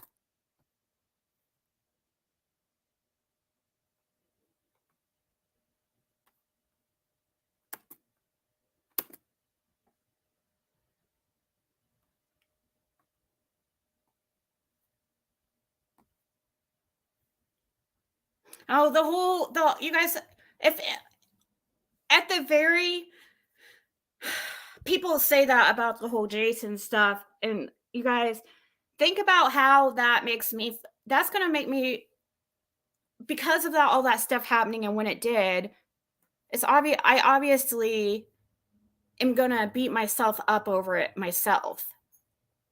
I already, I feel horrible how our last few months were together, or, as friends or whatever our relationship was. He's the only male that Caitlin's ever met as far as a father figure, She's 14. He was in her life for 10 years.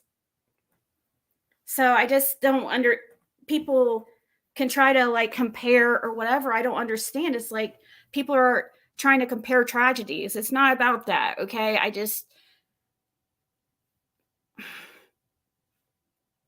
I'm just telling you guys how it was or how it is, and that's just how it is. And you feel how you want to feel. It's okay. There's nothing else I can do about it. So,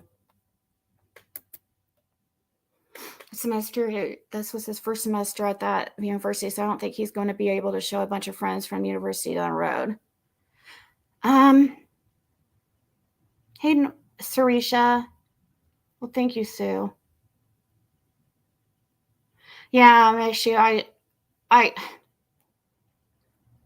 didn't think it would end up like this at all. I don't know why I didn't think about that. I don't know why I didn't think, I don't know. I just trusted. I trusted her. None of these people have done something like this to me before, And to see people it's hurtful seeing certain people cracking asses and stuff. I thought she was a good person, for her to actually believe the stuff. And I mean, it's hurtful, but life goes on. I've got to keep going. I have to keep going. I have to, there's tons of people on here who make their money on YouTube.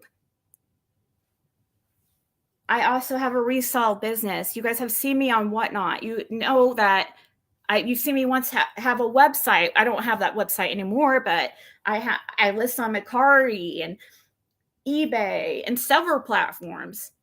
I have other ways of making money. So I don't mean to be rude to anybody. It's just old, okay?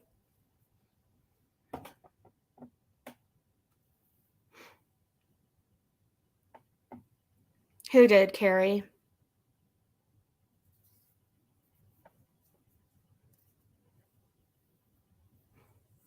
Oh, you meant the outcome? Yeah. Well, either way, either situation, I couldn't be predicted.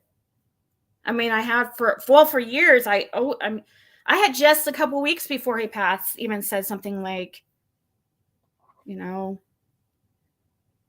was afraid he was going to pass away. But you never think it's actually going to happen,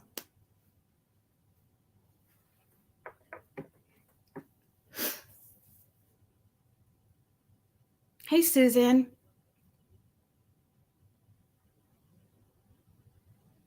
Yeah, he was at the very end. Finally, I don't think they were girlfriends. They were just like,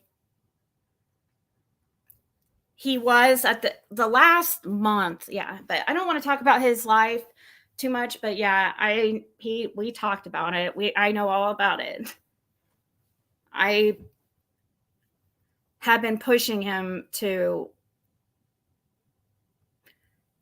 I'm glad that he was I'm glad he,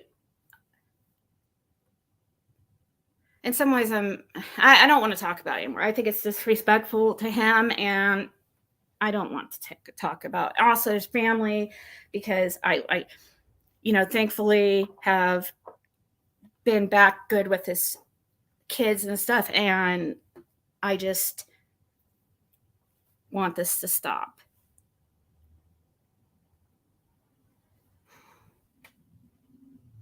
Right, miss you, that's for sure.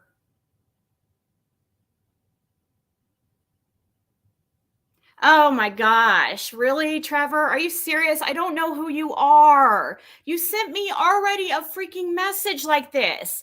What the hell is going on? Oh my God, these people are freaking do anything for attention. Trevor, I don't know who you are. You were mentioned one time in one of my lives. I have no idea. You had some drama with some other people, but it was not me. I don't know why you keep saying this. You sent me a message on my Ziggy Facebook, and I thought everything was cool and we worked it out, and now you're coming in here and saying what what was said about you is that you just look like, or somebody was thinking that you look like somebody, or I thought you looked like somebody or something, and it was a mistake. It was not correct. And it was a really nice message. I don't understand why you're talking like that.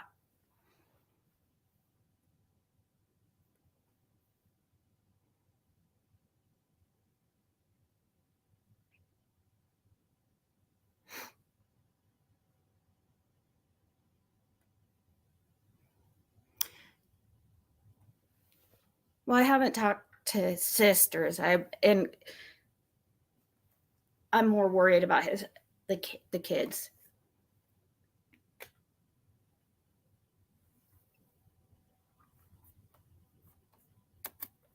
So this guy supposedly, this guy was an O.J. Simpson lawyer.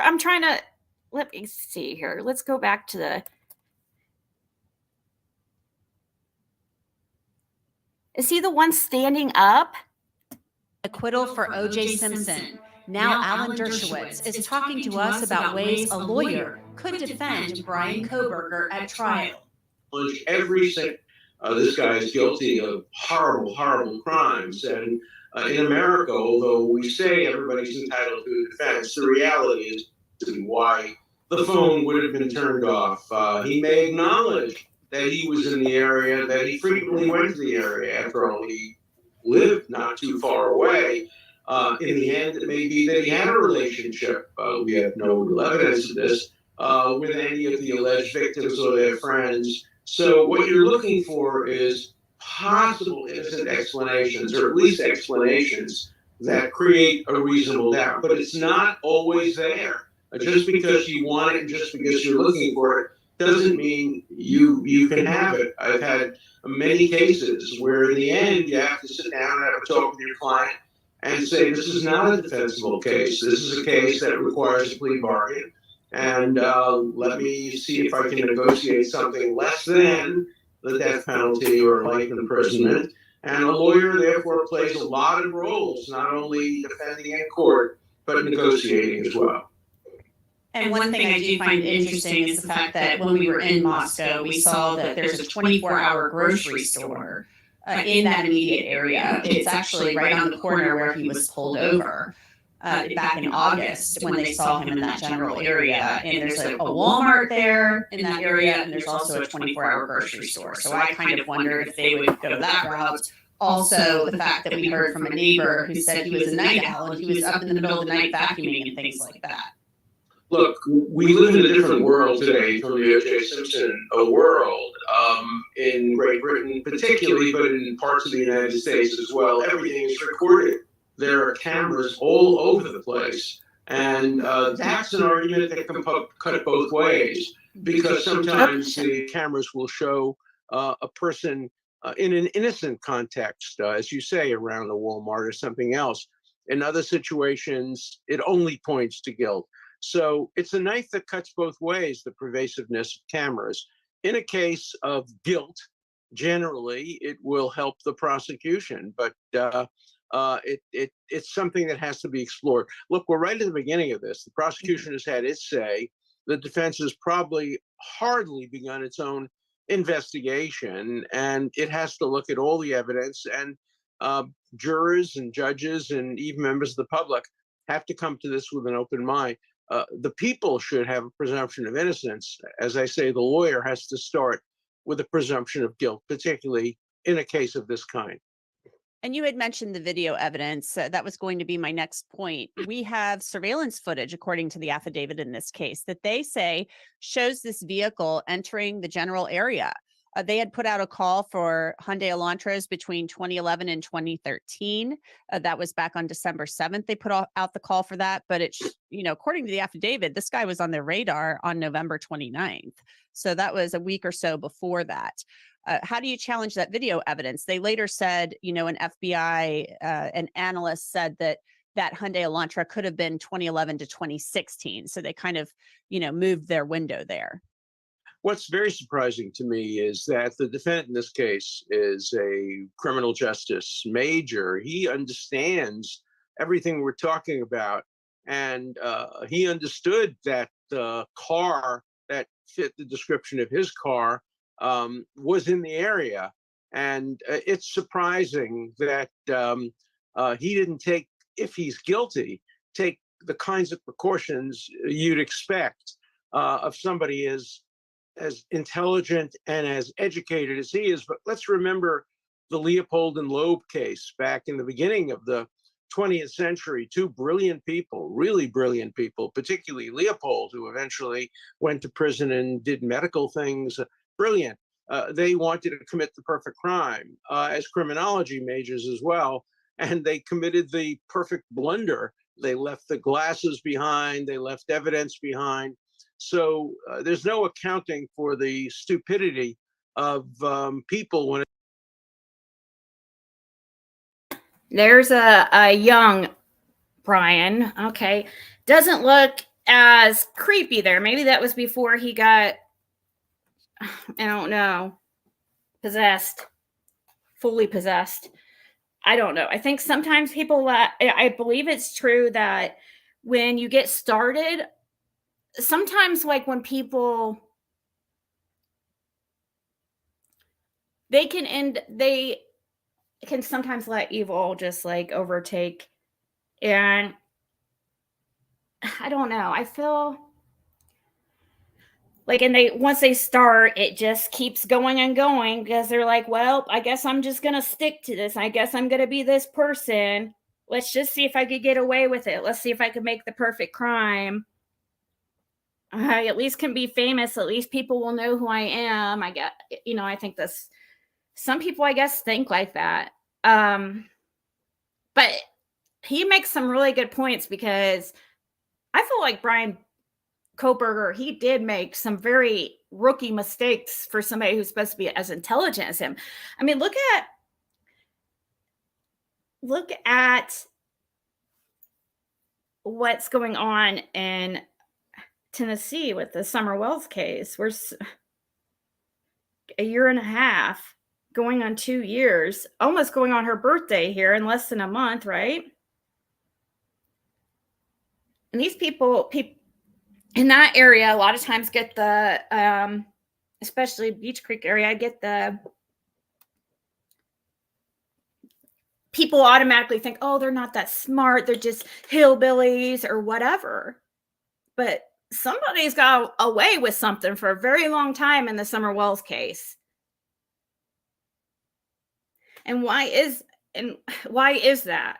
Is it some maybe there is like actually some kind of more organized group involved. And that's why they've been able to get away with it.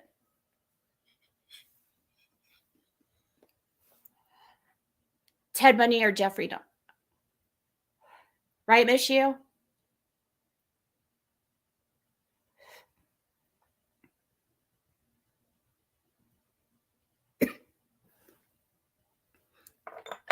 I'm of the mindset, Pimp Mom, that the reason I truly, and I know people for some reason,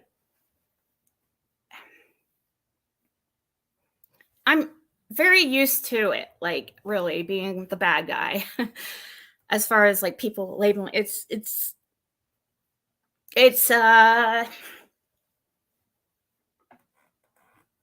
I think it has something to do with I'm just too nice and too open about my life, for one.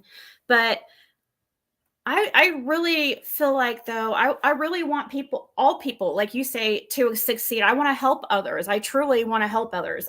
Like nothing in me, and this has, I'm not going back to me at all. I'm not trying to do that. It's just a little side note. I'm just not a greedy person at all. And some of these people are so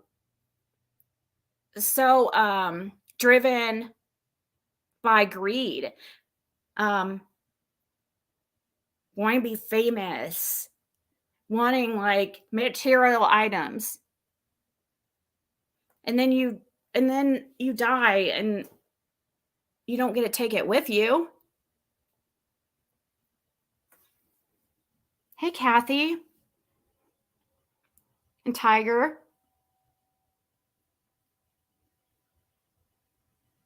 Start lose weight and start killing people. Oh man. It's okay. So speaking of summer, I talked a little bit on the phone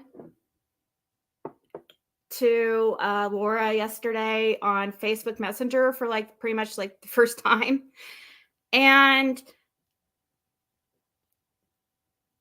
didn't just vanish, I know.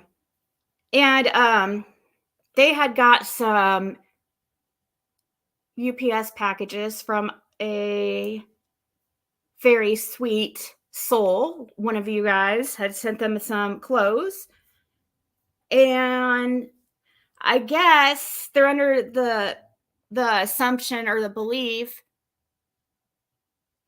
that somebody, I don't know, they messaged me telling me that the package smelled like decomp. I swear. And they're like, I need to talk to you immediately on Facebook. Like, this package smells like decomp. And I'm like, what? So what they think happened is that neighbor, they believe that neighbor, the Redmonds down at the end, and I'm talking about Summer Wells right now. I know I have this weirdo on the screen, but I'm talking about just Summer Wells right now, and Fred Hill and Laura.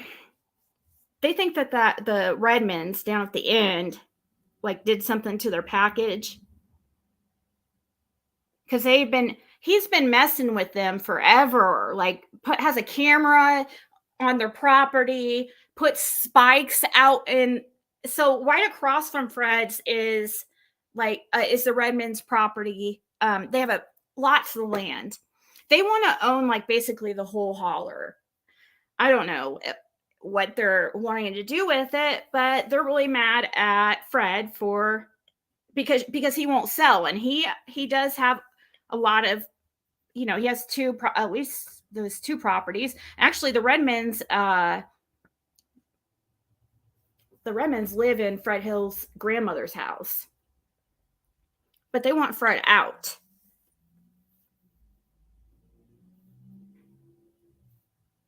It was just a package that it was straight from the company, so it was nothing that anybody on here did. You know, it was like somebody took the package and replaced it, because he said that she said it hadn't been raining outside and the package was soaked and smelled like some type of, like, she said decomp, but also then on the phone was saying like rotting or something. Right, Tanya? Let's say this next statement is someone of Northeast Tennessee. Okay, let's hear it. Fred Hill is a neighbor of Summer Wells, and I just happened to see him outside when I was passing and just talked to him. And the reason why people want to hear from him is because he was like the first person that Don Wells like mentioned as a suspect, and he was calling him the meth dealer or whatever, the local meth dealer. And then Don walked down there 3 hours after Summer's disappearance and was talking about the resurrection and how he'll see her again in the resurrection and blah, blah, blah. Also, Fred Hill, another reason why everybody wants to hear from Fred Hill is because he's the one, him and Laura are the ones that claim to have seen Andy and a couple other vehicles on the road that day that she went missing. I've honestly never seen anything like that in my life. It's like every neighbor feuding with another neighbor because they want that neighbor's land. Yeah.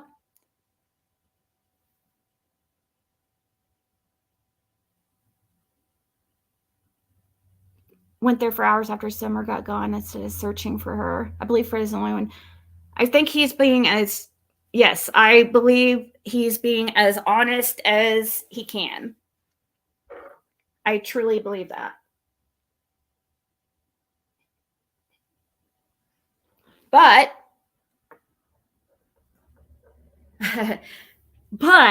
obviously I'm not the best judge in character. So remember that too. It's always important to make up come up to your own conclusion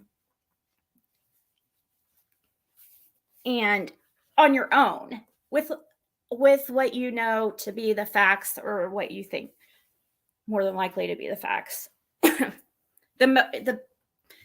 So I want people to have their own opinion. I mean, because what if, oh my gosh, what if he was involved? I mean, I can't imagine it, but I'm also trying not to get in the mindset that's so easily done here, it seems like on YouTube, to automatically take the side of the person that you're speaking to, But it's also it's very difficult, especially just doing YouTube, like as a YouTuber. I mean, as a news anchor or somebody who does the news, like they're expected to talk to all types of people. But it's like on YouTube, you're automatically lumped in with who you talk to. Like if you have Don Wells on your platform, that means you're his supporter, if you, and sometimes that does seem to be like what happens. And I try really hard with Fred to make sure I'm not just, I don't know, that my feelings aren't clouded in any way just because, I don't know, because I talked to him or something. But I truly feel like he's being as honest as he can. That is true. They'd call everybody a meth dealer. Are Redmonds trying to buy other properties there? Does Fred know if they wanted the land Dobbs? Oh,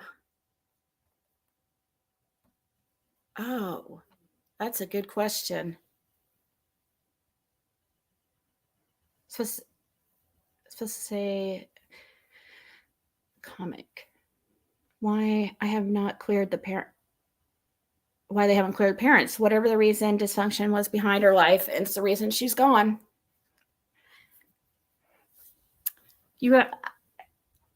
I think if people actually, I don't get how people like the latest group. I mean, they could believe what they want. I mean, as far as people, YouTubers and stuff. But to me, it seems I don't take it seriously. I know how these YouTubers are and how they do, like when they think that they got this, like, I mean, we saw with Cher, like, so bad. She tried to hoard information and act like she knew all this stuff and nobody else could know, or it was up to her when it would be released. It was up to her when Don would talk.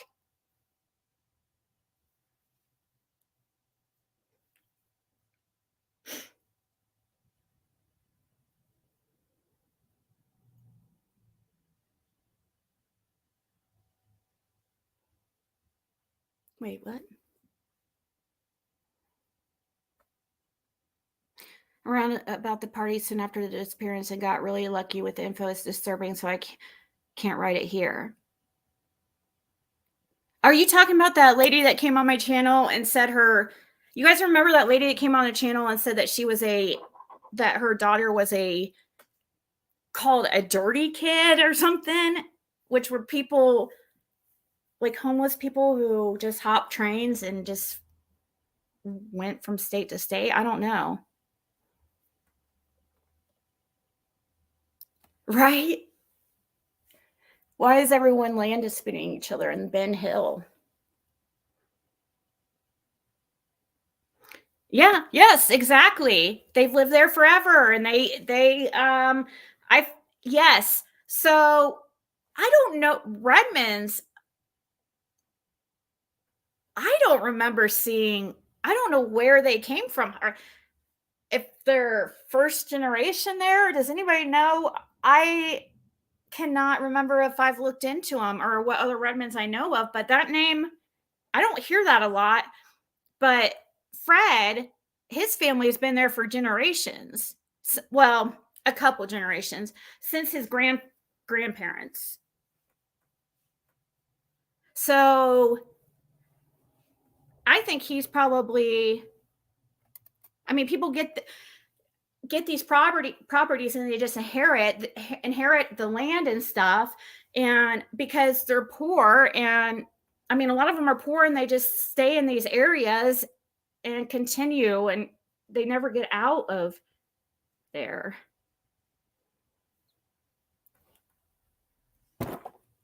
Hey, Dottie Lee. Some were relatives and neighbors, Crawfords.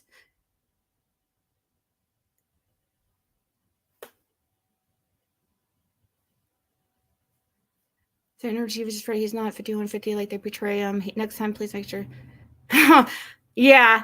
Well, think about how disappointed I was this last time to talk to him, and it didn't record.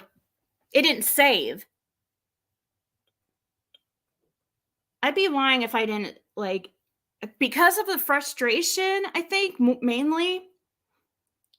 It's not like it's like the biggest deal or end of the world, you know, that our conversation didn't record. I mean, obviously, I've had way worse things happen in the past several months. It's just with everything, yeah, I can't say I didn't cry a little bit because I was just so frustrated with everything.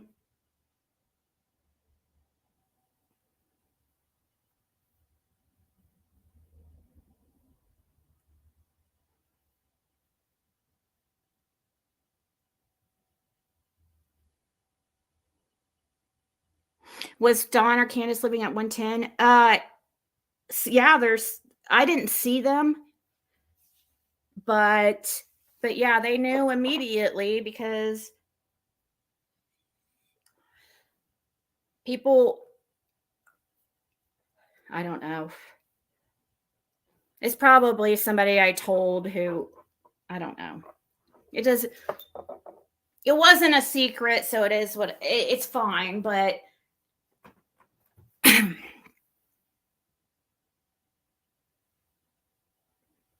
truth on this party story. Yeah, where is that Crawford lady staying with the Wells? What'd she say?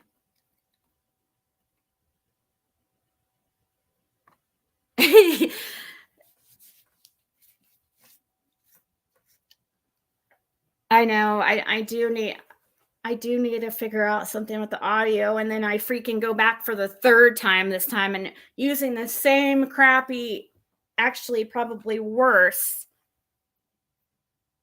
because I had a different device. And honestly, don't get those fold phones.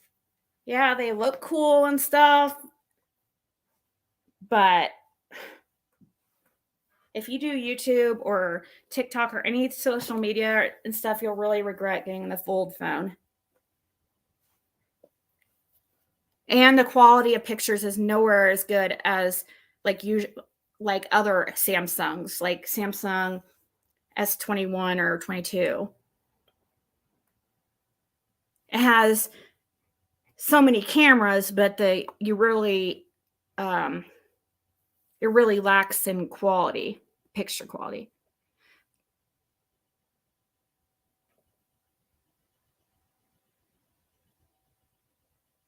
Tennessee's a one party. What two guys I interviewed without them knowing? Who did I record without them knowing?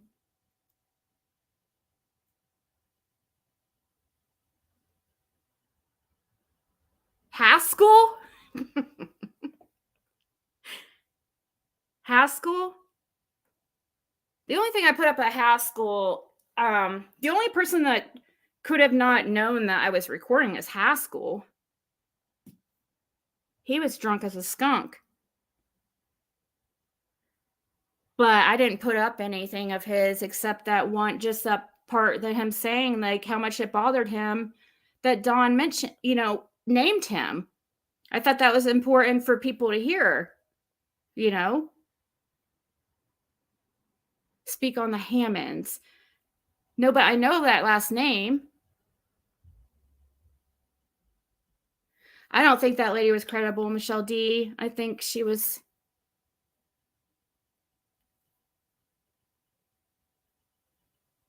Electric company guys. Who's the electric company guys?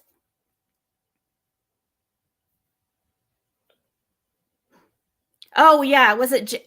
Are you guys reporting me to LE?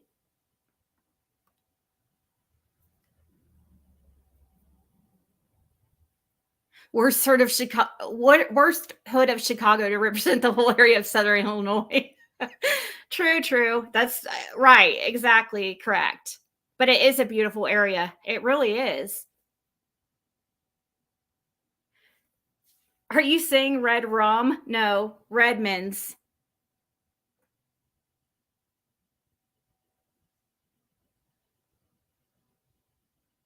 Oh, Tony Hammonds.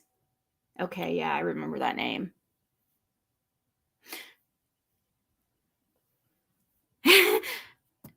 No, exactly. We're a one-party state. As long as one party knows it's being recorded, to get your right. And but even then, like I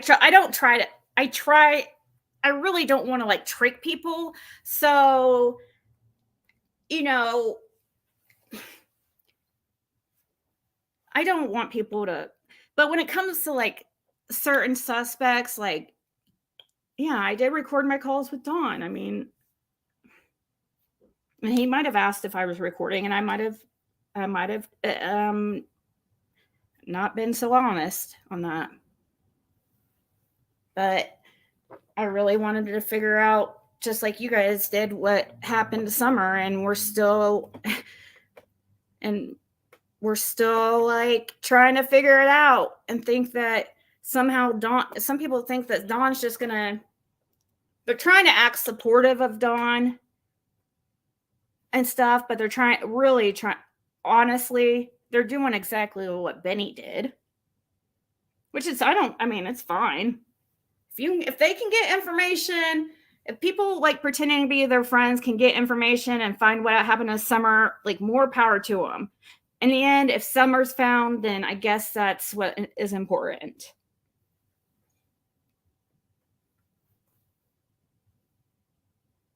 Oh yeah, you're right. Don is talking to everybody now. He messaged me.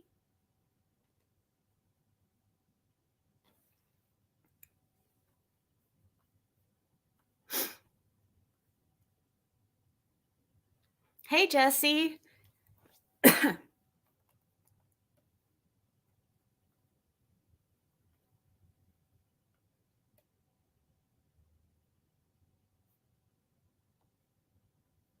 Oh, and what about this person? Somebody messaged me about something about this. What's going on with this David Cohen guy? Real quick before I go.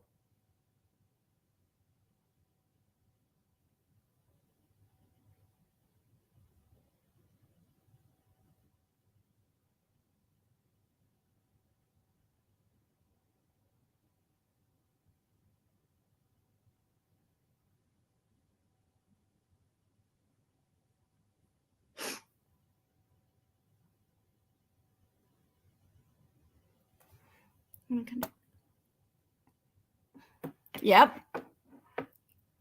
Yep. Pit mom. Exactly. And exactly. The tree trimmers were contracted by the electric company. So I see. Oh, yeah, you're probably right. Yes, you're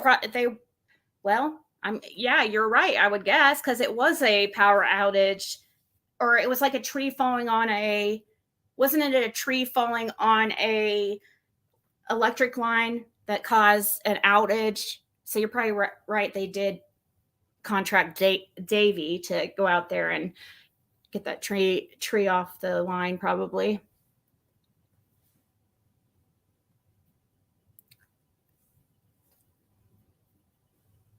As if Haskell called that creator, say, "Oh no, she recorded me. I'm going to leave." Yeah, I don't know who they said. Two people, like two guys. Let's see. I talked to Haskell. Oh,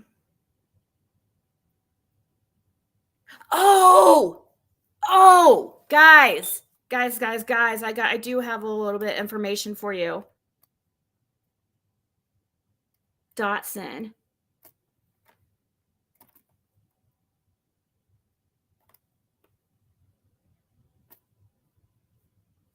Here, let me see if it recorded. It was a messenger call, but I don't know if those are recorded like my phone calls are.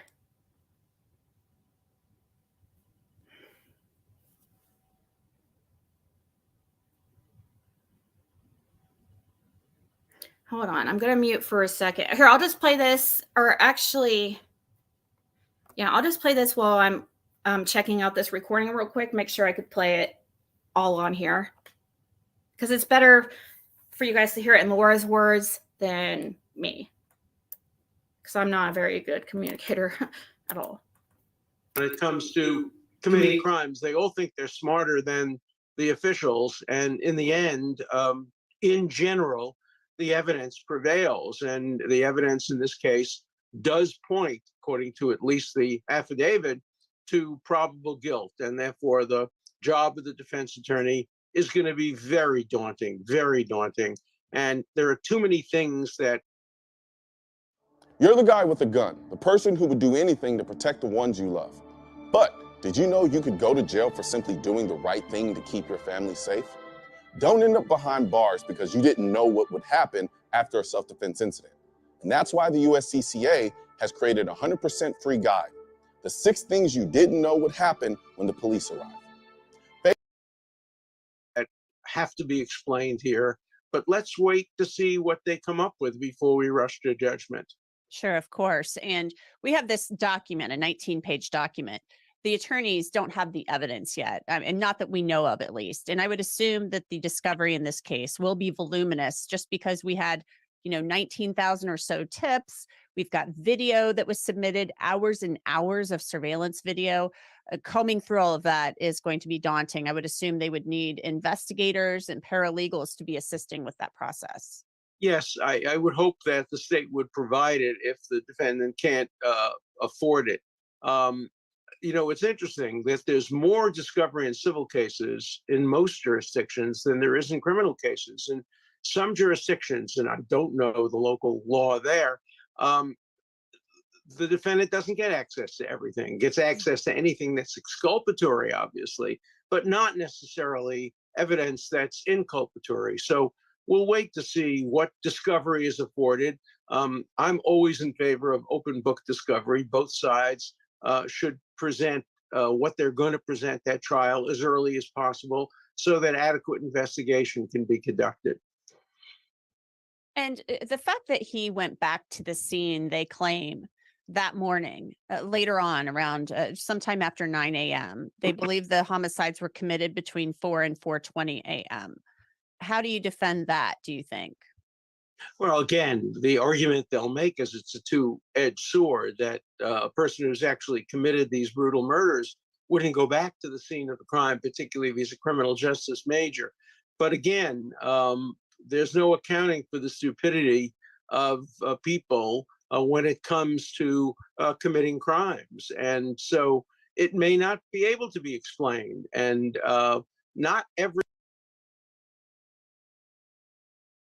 Okay, guys, I'm still listening to this recording real quick, so that's why I'm letting this play. But I just want to stop it and just tell you I'm listening to a short conversation with me and Laura yesterday. I just want to make sure I can play it all. I was just listening to it back to refresh my memory, because I just want to play it instead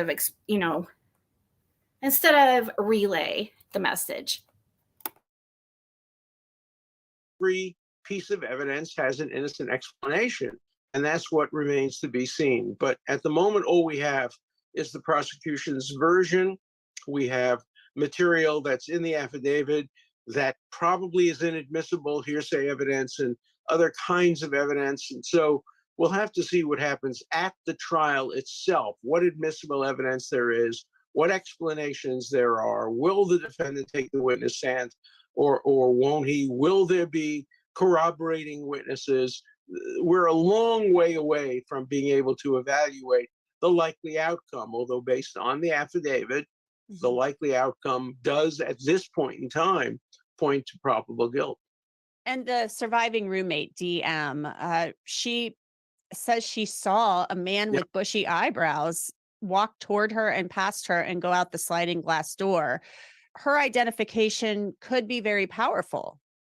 Well, identification testimony is usually the least influential. Many of the cases that we've seen reversed on appeal or based on new trial evidence are based on false identification. And so identification evidence is good if it's corroborated or if it corroborates other information. But standing alone, eyewitness testimony during a tense period of time, as general as this is, would not be the strongest evidence. The strongest evidence would be the combination of circumstances, the elements that come together and point in one direction. And then the eyewitness identification really helps corroborate that and put the last nail in the coffin. Mm-hmm. Well, Professor Alan Dershowitz, thank you so much for coming on to discuss this case with us. We appreciate it and hope that you'll come back another time. Thank you. And that's it for this edition of Law and Crime Sidebar Podcast. It is produced by Sam Goldberg, Logan Harris, and Evan Derrickson. Bobby Zoki is our YouTube manager. Kiara Bronson handles our social media, and Alyssa Fisher is our booking producer. You can listen to and download Sidebar on Apple, Spotify, Google, and wherever else you get your podcasts. And of course, you can always watch it on Law and Crime's YouTube channel. I'm Anjanette Levy, and we will see you next time. Okay, guys, sorry about that.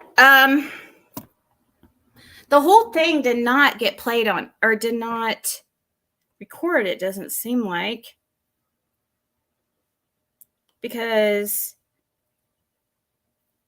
let's see, I wanted to tell you the one part in here that's not that what I really wanted you guys to hear. She talks about the package she got from UPS and stuff, which I will play that. I will play the recording, but unfortunately, it looks like the part of the call that I want to play, of course, did not get recorded. It was the first time, we talked on Facebook Messenger, so I did not know if that app that I have records Facebook Messenger correctly, but it looks like it works, but only kind of, because it did not record the whole call. Looks like it only does up to 5 minutes maximum. Anyways, she had told me, because I've been trying to desperately get a hold of Chad, right? That's his name, Chad, the guy who saw Candace the day that Summer went missing, near the end of Fred's driveway. We're at the end of Fred's driveway because she pulled up in a vehicle and asked if Fred or Laura was there, according to him. Anyways, okay, this is important. I still want to talk to him, though. I still have not talked to him. So, Chad, if you're listening, please email me. I know you relayed the message to Laura, but people really just want to hear it from your words too, or your mouth too, because it's important. There's strength in numbers in it. And, it's just really important because now we have a different time and that complicates things, because the first time that we were told that supposedly Candace was seen at the end of the driveway was 4:30 to 5. But now Laura told me that Chad told her to tell me that it was around 4 to 4:30. So I don't know so now we're at a timeline basically of 4 to 5. Now that opens up the timeline really, because at first it was 4:30 to 5 and now it's 4 to 4:30. So I really now even more need to talk to him, I feel like, because that's really important in figuring out this timeline, because Candace says that she saw Jody Sue at the end of the driveway from 4:30 to 5.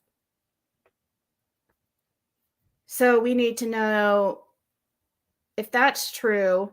It's important for knowing whether or not did Candace see which event happened first.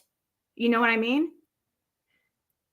Did she see Candace at the end of the driveway first, or did she go down to Fred's first? I'm guessing she went.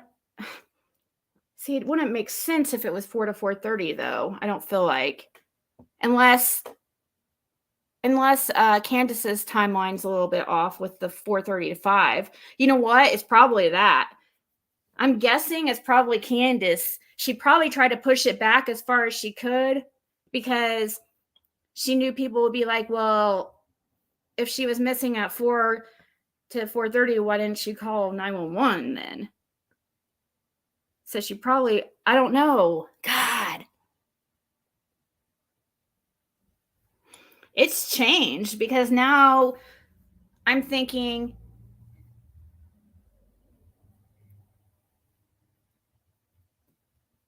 hold on.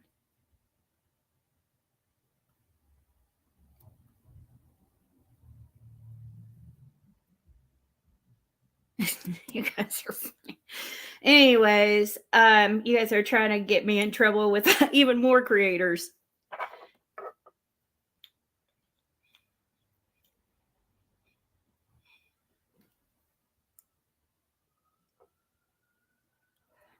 Well, I'd say, I guess I'm probably obsessed also with Jody Sue because I am just so certain that she knows something, allegedly. If you guys would go down on that hill, or go, not down on, if you guys go down to Ben Hill, and check out the area.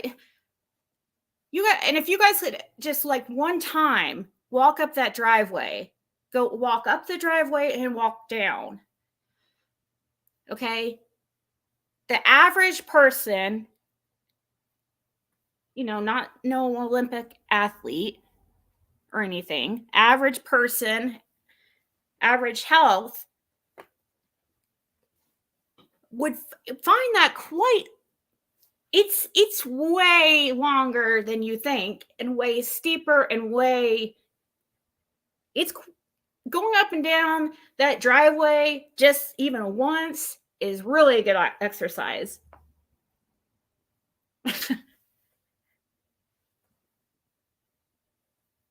But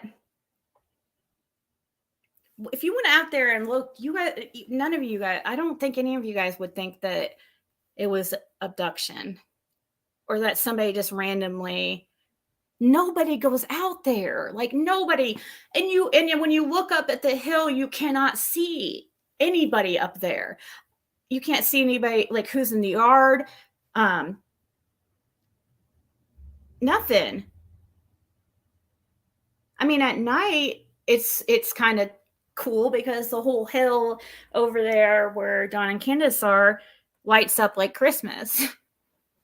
Because I don't know, it seems like the times I passed at night that they had every light on in the place. Say that Jody heard the scream and that reason she did not hear it was because she was looking for Summer. Summer wasn't missing yet, according to Candace. Yeah. Do you have the message that you said? Oh, yes, I do. He responded. I pulled it up here the other day. It was here. I'll pull it up again. Just give me a second to try to remember where it's at or where I saved it. I could always take another, I'll just take another screenshot. It'd probably just be easier. Or actually, no, it'll be in my email.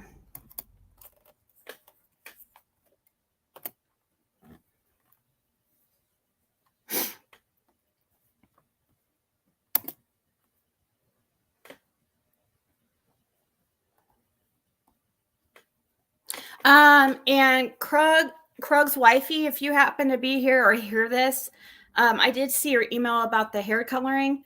I only was able to, I don't know how, because I swear I had like tons of the color in cherry, but I only was able to find one. I have tons of like purple. So I didn't know if you'd really just want to buy just one, spend the shipping and stuff on it. And okay, let me.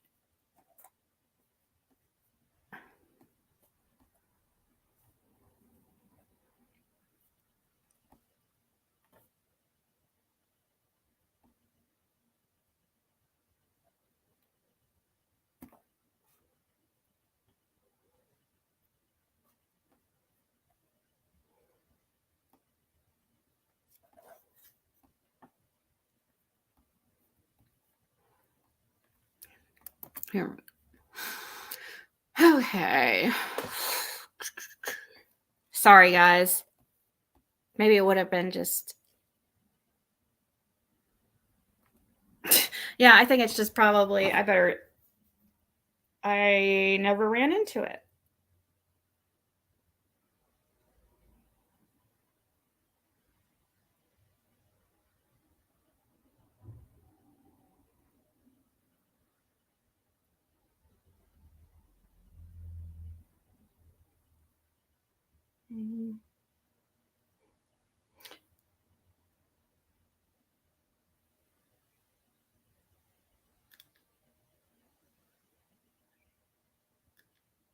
Okay. Just in case you guys didn't see it, the last time he tried to act like he didn't know who he was talking to, which I found hilarious. Like, he tries to act so dumb sometimes, and it's crazy.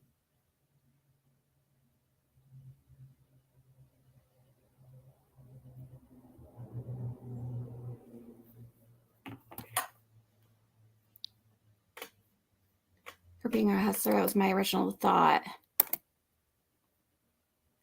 She'd play middleman on the sale and pocketing a few bucks. Oh, who are you talking about, Jisoo?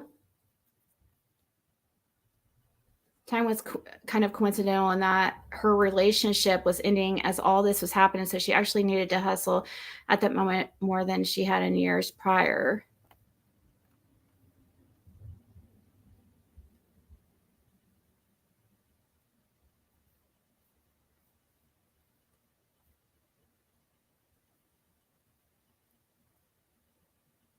And yeah, did you guys say who this David Cohen person was? That Ziggy's Fred's friend who saw Candace at 4:30, one of the tree cutters? No.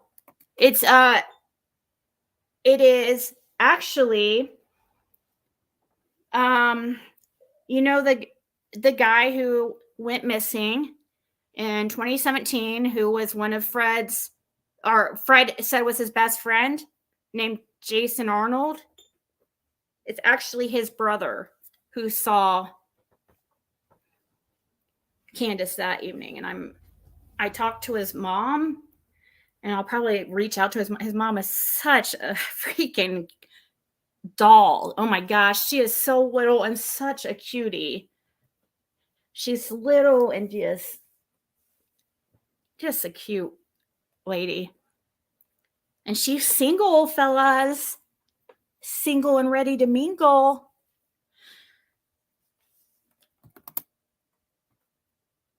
Yeah, David's supposed to be Gigi and David. See, the thing is, I don't know if I believe that. I guess I'll have to watch it and see, because, and I am pulling up that email, by the way, guys. Guess I'll have to watch that stream before I pass judgment.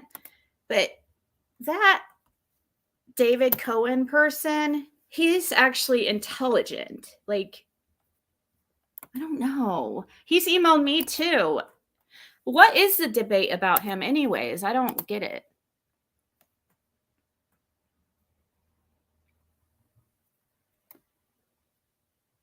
So while I was in Tennessee, I did message him. It was like the last day I was there, I think, because let's see, I left the 4th. Okay. So I messaged and I just said, "Hey, Don, how have you been?" Honestly, like, I don't know if, I'm sure if Don would have, I'm sure I would have met up with him if he would have contacted me. But really, I wasn't like, I just don't think we're going to get anything new out of him, you know? He does seem very, very interested.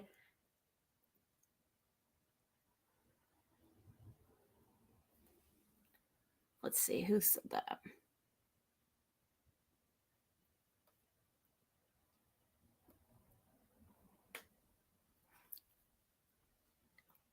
Okay.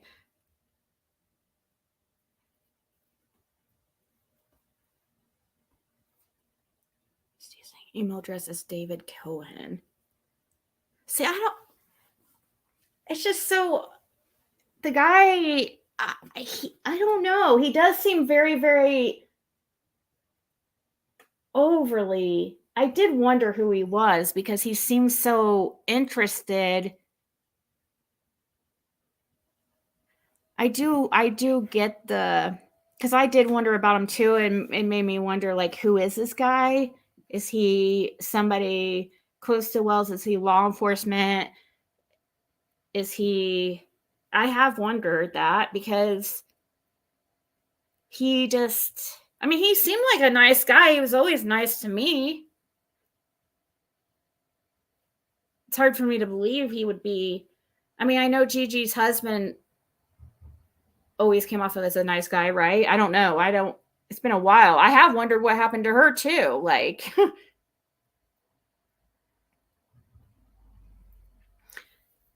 debates whether or not he is really the real David Cohen. I'm like, here come making phone calls and reaching out to people. Why not call real David Cohen to see if it's him? Who's the real David Cohen? I have actually never randomly contacted somebody by phone. That is so, I can't do that. The only time that I've gone to somebody's door that was not expecting me in Tennessee is Jason Arnold's mom. And it made me, I really didn't feel comfortable doing it, but it ended up working out fine. She was a very sweet lady. Usually I will message people. I'll get a hold of them through Facebook Messenger. Subs compile a list of suggested questions. Yeah, that'd be great, actually. What, is he sober? Would be interesting to hear from. That's true. That would be interesting. Yeah.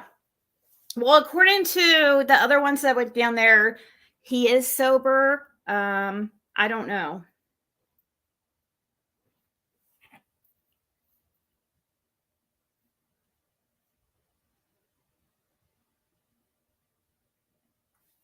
Let's see. So I just said, hey, Don, how have you been? It was the Tuesday last week, Tuesday. I left Wednesday. And he said, okay, so the 6th, which I was already back here. So I was already home. And he says, just trying to rebuild from the ashes, praying for our daughter and boys. And I said, I've heard you guys are doing pretty well and staying out of trouble. And he said, we're trying. There's been a lot of corruption all the way around, and then my behavior didn't help matters. I said, oh, there's definite corruption in that area, and everyone is now on to Jody and Andy.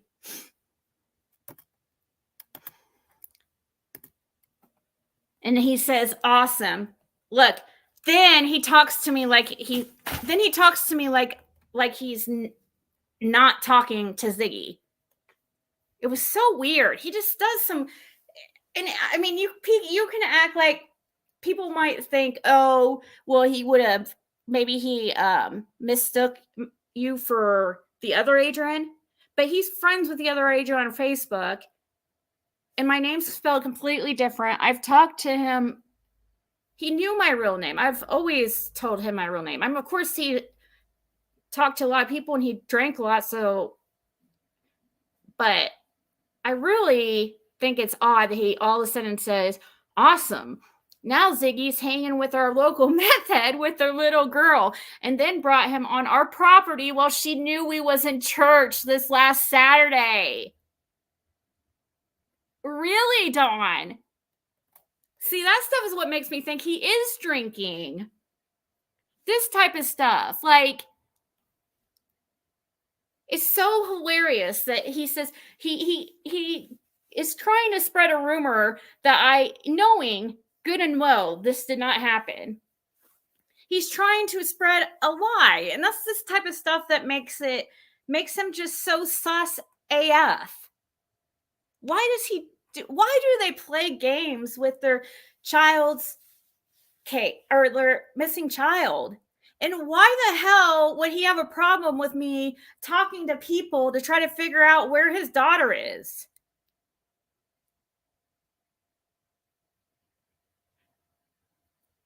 He knows I don't go to ends of driveways and like yell and scream. He knows I'm not like that. So what else could it be? It's very strange. Why wouldn't you want people looking for your daughter or trying to figure it out? It does not make sense. Like if they were, I don't know. That's how I'm looking at it. Unless, I mean, I'm sure he has people in his ear saying, oh, Ziggy's like trying to cause trouble. I don't know.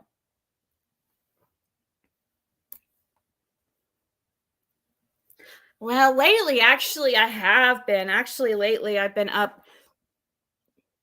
It's so weird. Ever since Jim passed away, I've been on a more normal schedule, which is so funny because he tried for so long to get me on a more normal schedule. And I kept just kind of, it just would always go back to these. I'd be up all night, you know, and ever since he's passed, yeah, I think I've gone to bed at a normal, I've been waking up at pretty much normal times. I know it's crazy and hard to believe, but which is a good thing because that's when I get on those schedules where I'm up all night and going to bed, you know, during the day, it gets depressing.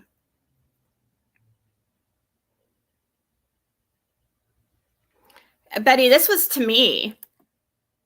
Try to scan the wells and the emails and the shit that people are saying to them behind the scenes. That's true. I mean, they do have a lot of people. They don't know who to trust. That's true. And why wouldn't he want to try and talk to Fred? I mean, that was the first place he went, right? And why wouldn't he want you to right, exactly. I thought it was Fred, the meth dealer. I just think it's crazy how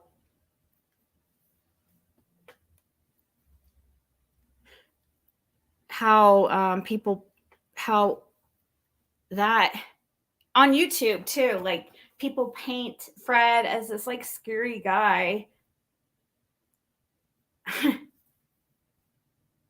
It's crazy. He's very upfront about what he does do wrong. I mean, he openly admits to drug use. The guy would literally give the shirt off his back. Oh, I never played that call, but says now Ziggy's hanging with our local meth head with her little girl and then brought him on our property while she knew we were in church this last Saturday. And so I played along with this stupid like game. I said Ziggy was there Sunday to Wednesday afternoon, so that's not possible. And he said, huh? I said, wasn't there Saturday. He said, okay, but she was here and uninvited to start trouble for us. And I said, why do you think she was there to start trouble for you? Why do you think she was on your property? Then he blocks me.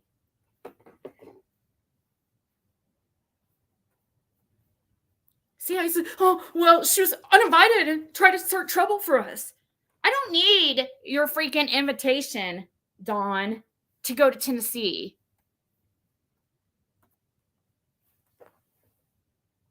That's kind of it did make me feel a little uncomfortable with this message because I just don't think it's normal. Well,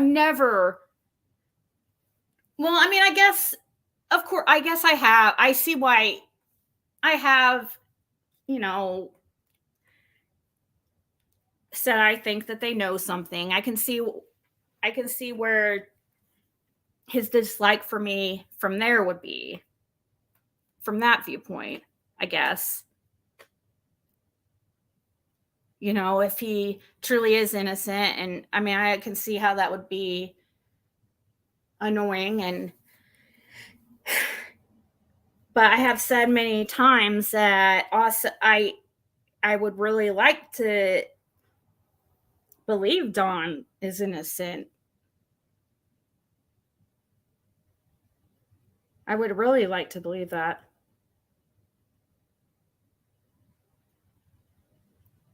It's just so hard for me to believe that.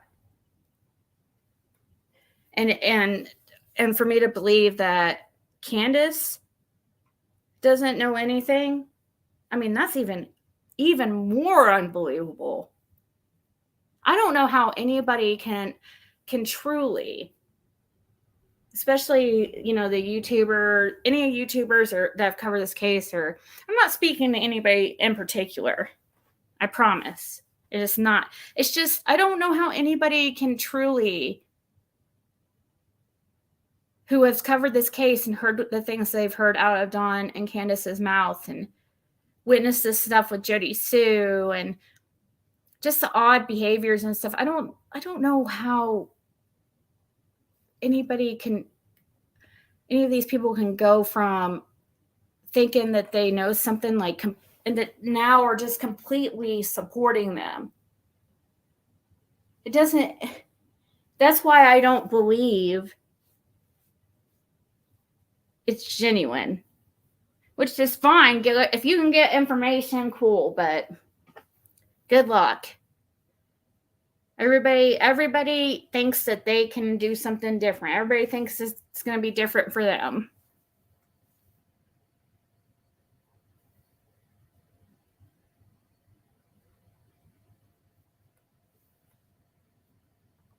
No, he knew who I was.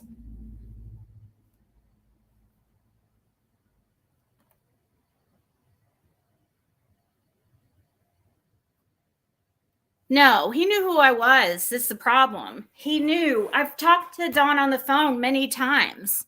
He knew me as Adrian. That's why, yeah, I don't believe that. I don't believe that he thought he was talking to Chroma Mama, because he was friends with Chroma Mama on Facebook. She's one of his 25 friends. He's not gonna, no, I don't believe that at all. I think he was just playing his games, but, you know, either way, it's still odd him saying I was on, straight up lying and just saying that I was on his property when they were at church and brought Fred Hill up there. Really? I brought Fred Hill up there? So you're telling me I invited Fred Hill up on to your property? That I have to invite? I don't know. He was trying to spread a rumor either way. Okay, if he thought he was talking to Chroma Mama, then that's horrible too, because he's sitting there trying to put out information that he knows is completely untrue. You guys, that's the problem. Why would he want false info out when it comes to his daughter's disappearance? It doesn't make sense. So if he thought he was talking to me or the other Adrian, either way, I think it's crazy.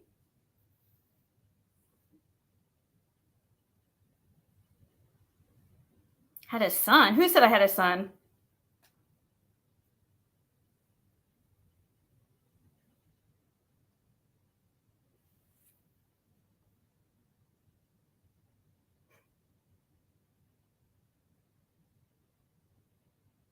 He's talking to Chroma Mama on the phone too. Yeah, see, that's what I'm so confused about.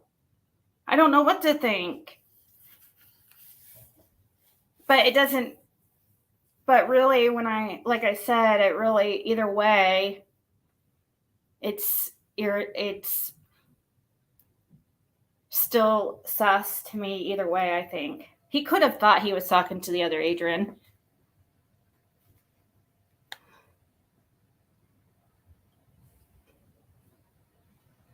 Like, no, did he make a mistake or is he playing with you? Right, exactly. Exactly. Is he playing with, exactly, Luda? Very good point. Very good point, because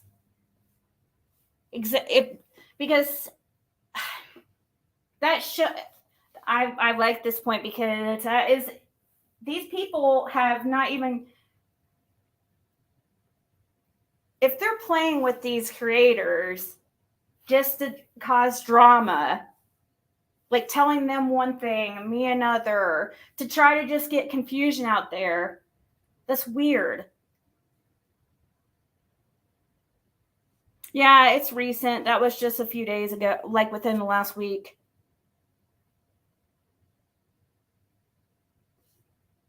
Sometimes people say things to see who will carry it. That's true. That's true. But of course, but why wouldn't? But the thing is, if he's telling somebody that, he's going to want it out. That's not something that he wouldn't want out. He's trying to get out that he was trying to get a lie out about me.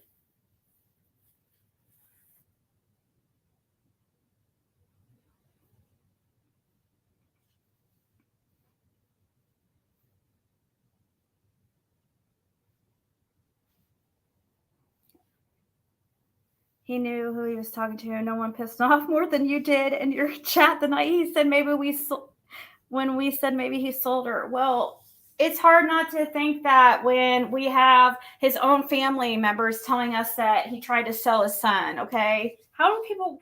I get it though, because I question myself too. How do I forget these things? How do I go from? Because sometimes I'm like, oh, I want to believe Dawn's innocent. I want to believe Don's innocent. You know, I want to believe. I want to see him. I don't.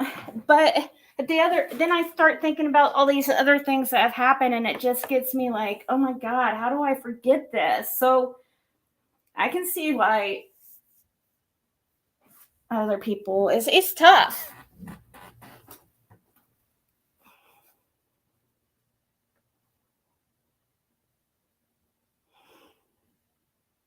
He's talking because it's all weird.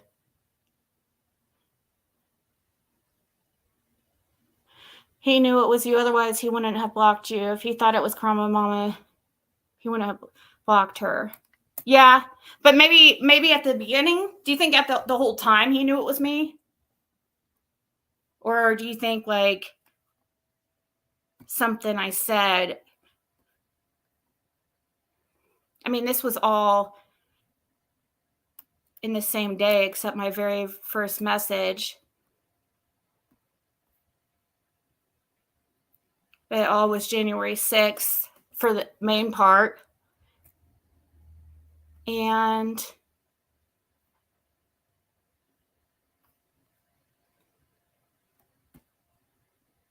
so do you think it was right here where he was like, oh, I'm not talking to Crumble Mama? When I said Ziggy was there Sunday to Wednesday afternoon, so that's not possible.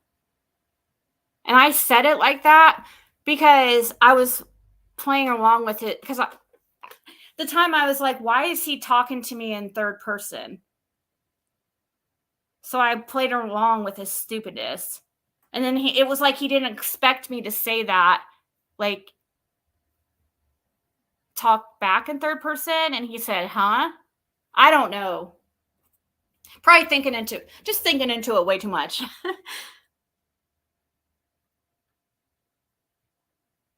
Don mentioned the borders being opened 5 weeks after the fact. Borders opened soon after. June, summer got gone. I feel like he may have thought it was her in the beginning and then realized it was you. Yeah. Don mentioned. Yeah. He could. But like, yeah, I'm thinking he was drinking too. They're wanting to use it. That's the problem, though. Like, I don't like the fact that people have to tiptoe around them in hopes that they don't like do something wrong. Like, why? Who are we trying to protect here? And who are we trying to help? Are we trying to get kids back to a family who they're probably best not going back to? I mean,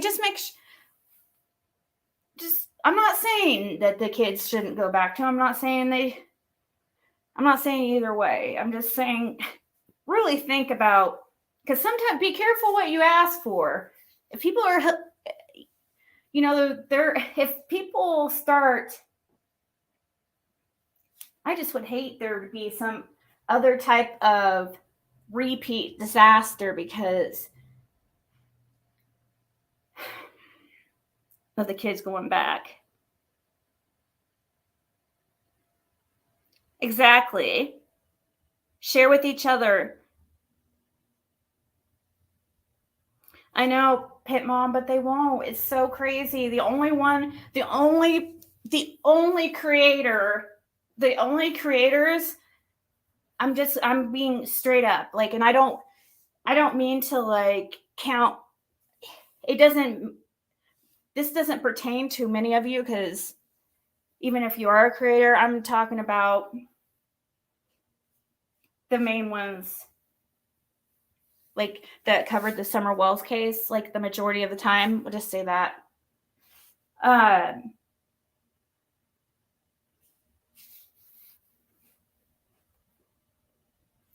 on.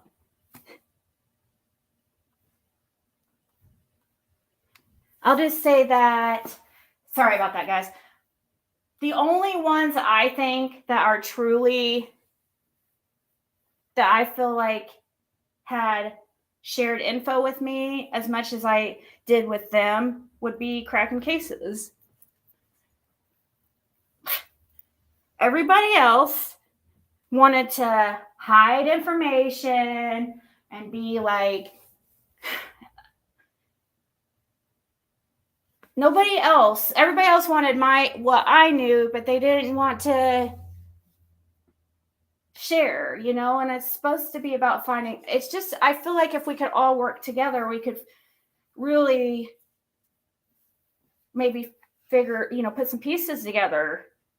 All of us have talked to different people, but the thing is, there's too many people trying to be heroes.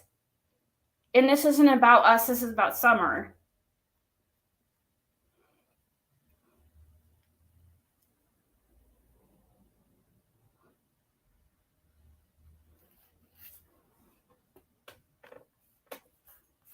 Wait, what?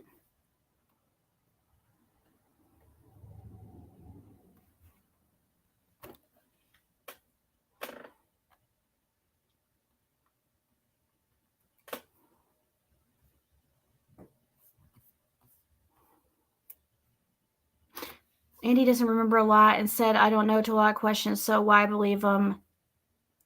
Yeah.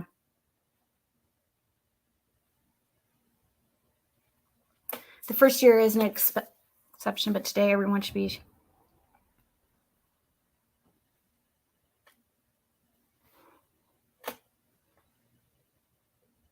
Right, at this point, now that she's been gone this long. Yeah, I mean, at this, I don't think it's doing much good to keep. But I suppose I'm not law enforcement, and I'm sure they know more than I do about what the right thing to do is with information. But I just don't like the whole. I just really feel like some of us, if we were to actually work together, then it would be good. But no, but there's too many of them just worried about the wrong things, in my opinion.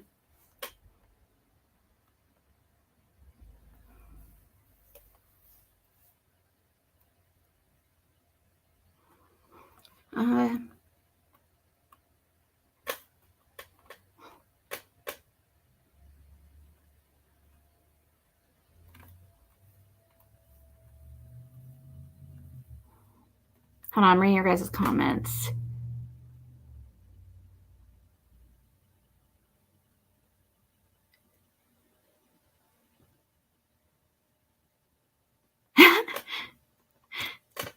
This place is crazy. Some folks that talk to Andy and it's all good think talking to Fred Hill is a shit show. Please help me understand that. I don't know.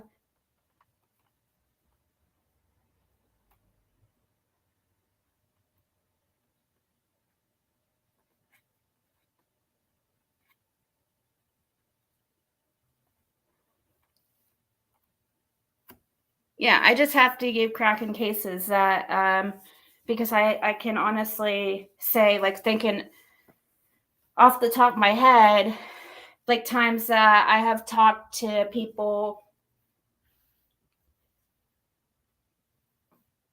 outside, like creators. I'm talking about people with channels. Most every single one of them, like 99% of them, are really, they will not, they want to know what you have, but they won't. And that's just, that doesn't make sense except for your own greed.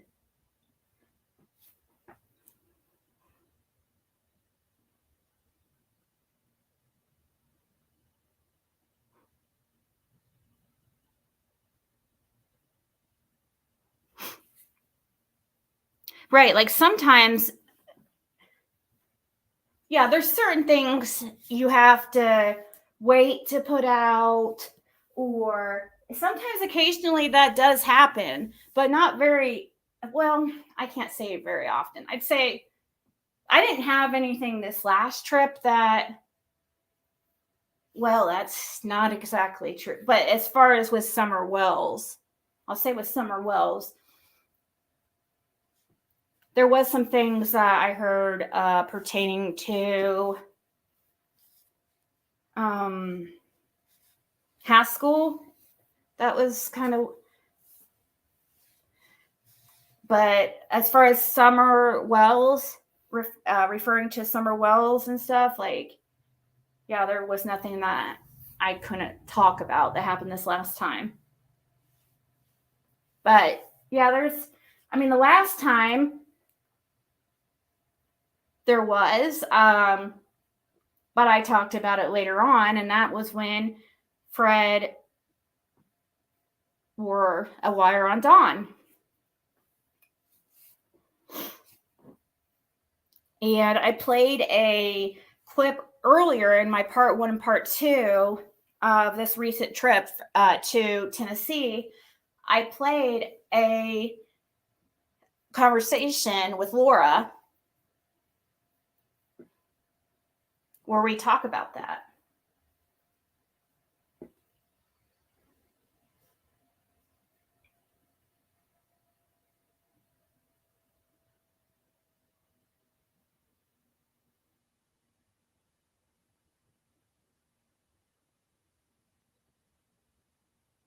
If they asked him where a wire. Yeah, well, yeah, because Fred said that he said that when he walked into the room, walked into, I don't know which room. Well, actually, it was Hawkins County. He said there was TBI in there, all kinds of law enforcement. And I don't know which investigator exactly, I'm sure I could find out, supposedly said to him and to the other people there, said to the other people there, the other investigators, that this is, Fred Hill. He won't steer you wrong. He's a very honest person. That's what Fred says they were saying. I don't know. He does seem very honest, and he seems to have a very good memory.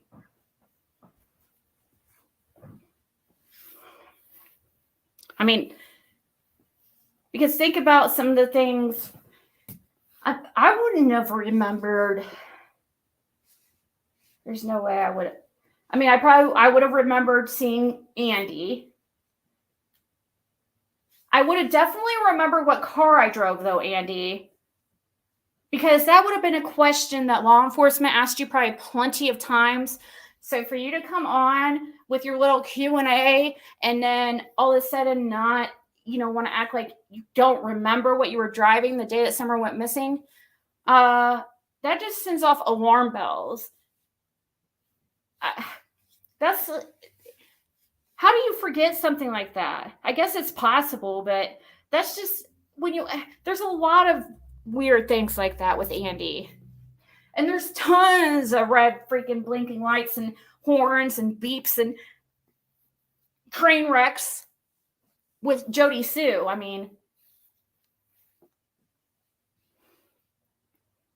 Andy's is a little bit less obvious and out there. But to forget what you were driving the day Summer went missing, okay. You guys can't tell me that, they went and talked to Fred that night and he wasn't telling, he had to have told the cops within a day, within 24 hours, about Andy being on that road. You don't think law enforcement asked him what he was driving? He would have been asked that question probably several times. And if law enforcement only talked to Andy once, like, that's a major issue. I don't know how many times they've talked to him, but I'd like to know.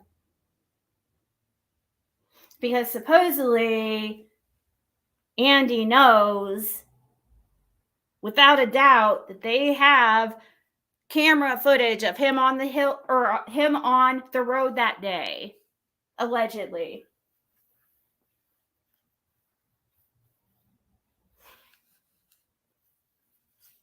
Why? That's another weird thing. Okay. Fred says the person that I've never caught in a lie yet, like blatantly lying. I'm sure he said things that were not exactly correct. And yes, he believes in these monkeys. So does Haskell, and so does his nephew. They were also saying there was monkeys. But I've never like blatantly caught him lying. And he says he saw Andy on that road that day. But Andy claims he was at work all day. For some reason. Let's just say, for purpose of this discussion, if Andy was on the road that day, why would he lie about it? That's one thing. Then, if Andy was on the road that day and passed Laura and Fred, where Fred had to actually pull off the side of the road to let them by, they showed me the exact curve and everything that happened. So if what Laura and Fred is saying is true, then how come? And then they said they saw him in the Kia Soul. Well, how come? I don't understand. Why is he lying? Why is he? There's just too many things like that, happening that doesn't add up. But when Fred talks, it just kind of flows. And he has no problem answering any question. It's not like he's not secretive. He's not like, I don't know. He really tries to answer the question. I understand not everybody has the greatest memory. I have a horrible, horrible memory. But things like forgetting the car you drive when you were probably asked like 10 times within the first week what you were driving, it's going to be ingrained in your freaking skull. And you know what you were driving because you were on camera. And you were, allegedly. All right, guys, I'm going to go. Thank you guys so much for hanging out with me. Right, exactly. Selective memory. Chase, if you want to be a mod again, let me know. I unmodded everybody. Nothing personal. It's just I don't even know anymore who wants to be my mods and who doesn't. So, I mean, every day I'm finding new people who supposedly that I didn't know didn't like me. Good night, guys. I'll try to come on tomorrow, okay?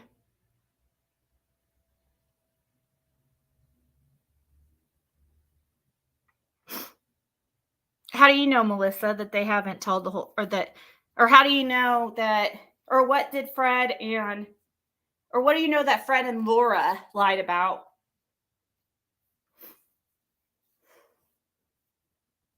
Hey, McBro. An apple. Well, it's going to take, I better go. I am interested to know what what they believe Fred and Laura lied about. I want proof, though. Not really beliefs. I have proof. I feel like we have proof that, I don't know. I guess we don't have straight up proof that Andy's lied, do we? Or we just have some weird, like, coincidences, I guess. I'm trying to think. I mean, we have tons of obvious lies from Jody Sue. And then we have another weird thing of them breaking up right after Summer goes missing. When they were together forever. You know, that's something like that, being involved with a missing child case, being involved in that, being part of that as a couple, imagine what kind of freaking fights that would cause. And imagine with those two probably going back and forth, you know, yelling at each other that they're going to turn the other in. And I just can hear it now. So I think tensions were high, and I think, you know, both of them were scared.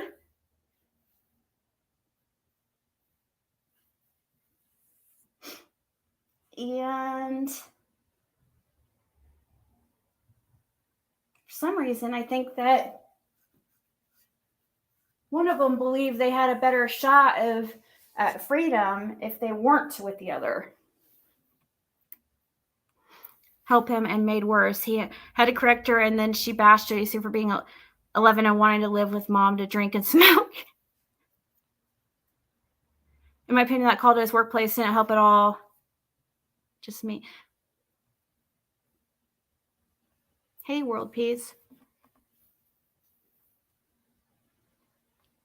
That they lived up there this long to not to be innocent. Well, yeah. I mean, I haven't caught him yet, but anyways.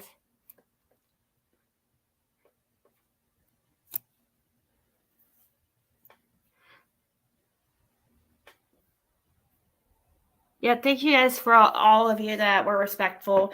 And I will talk to you later. I am going to get off here. Ta-ta.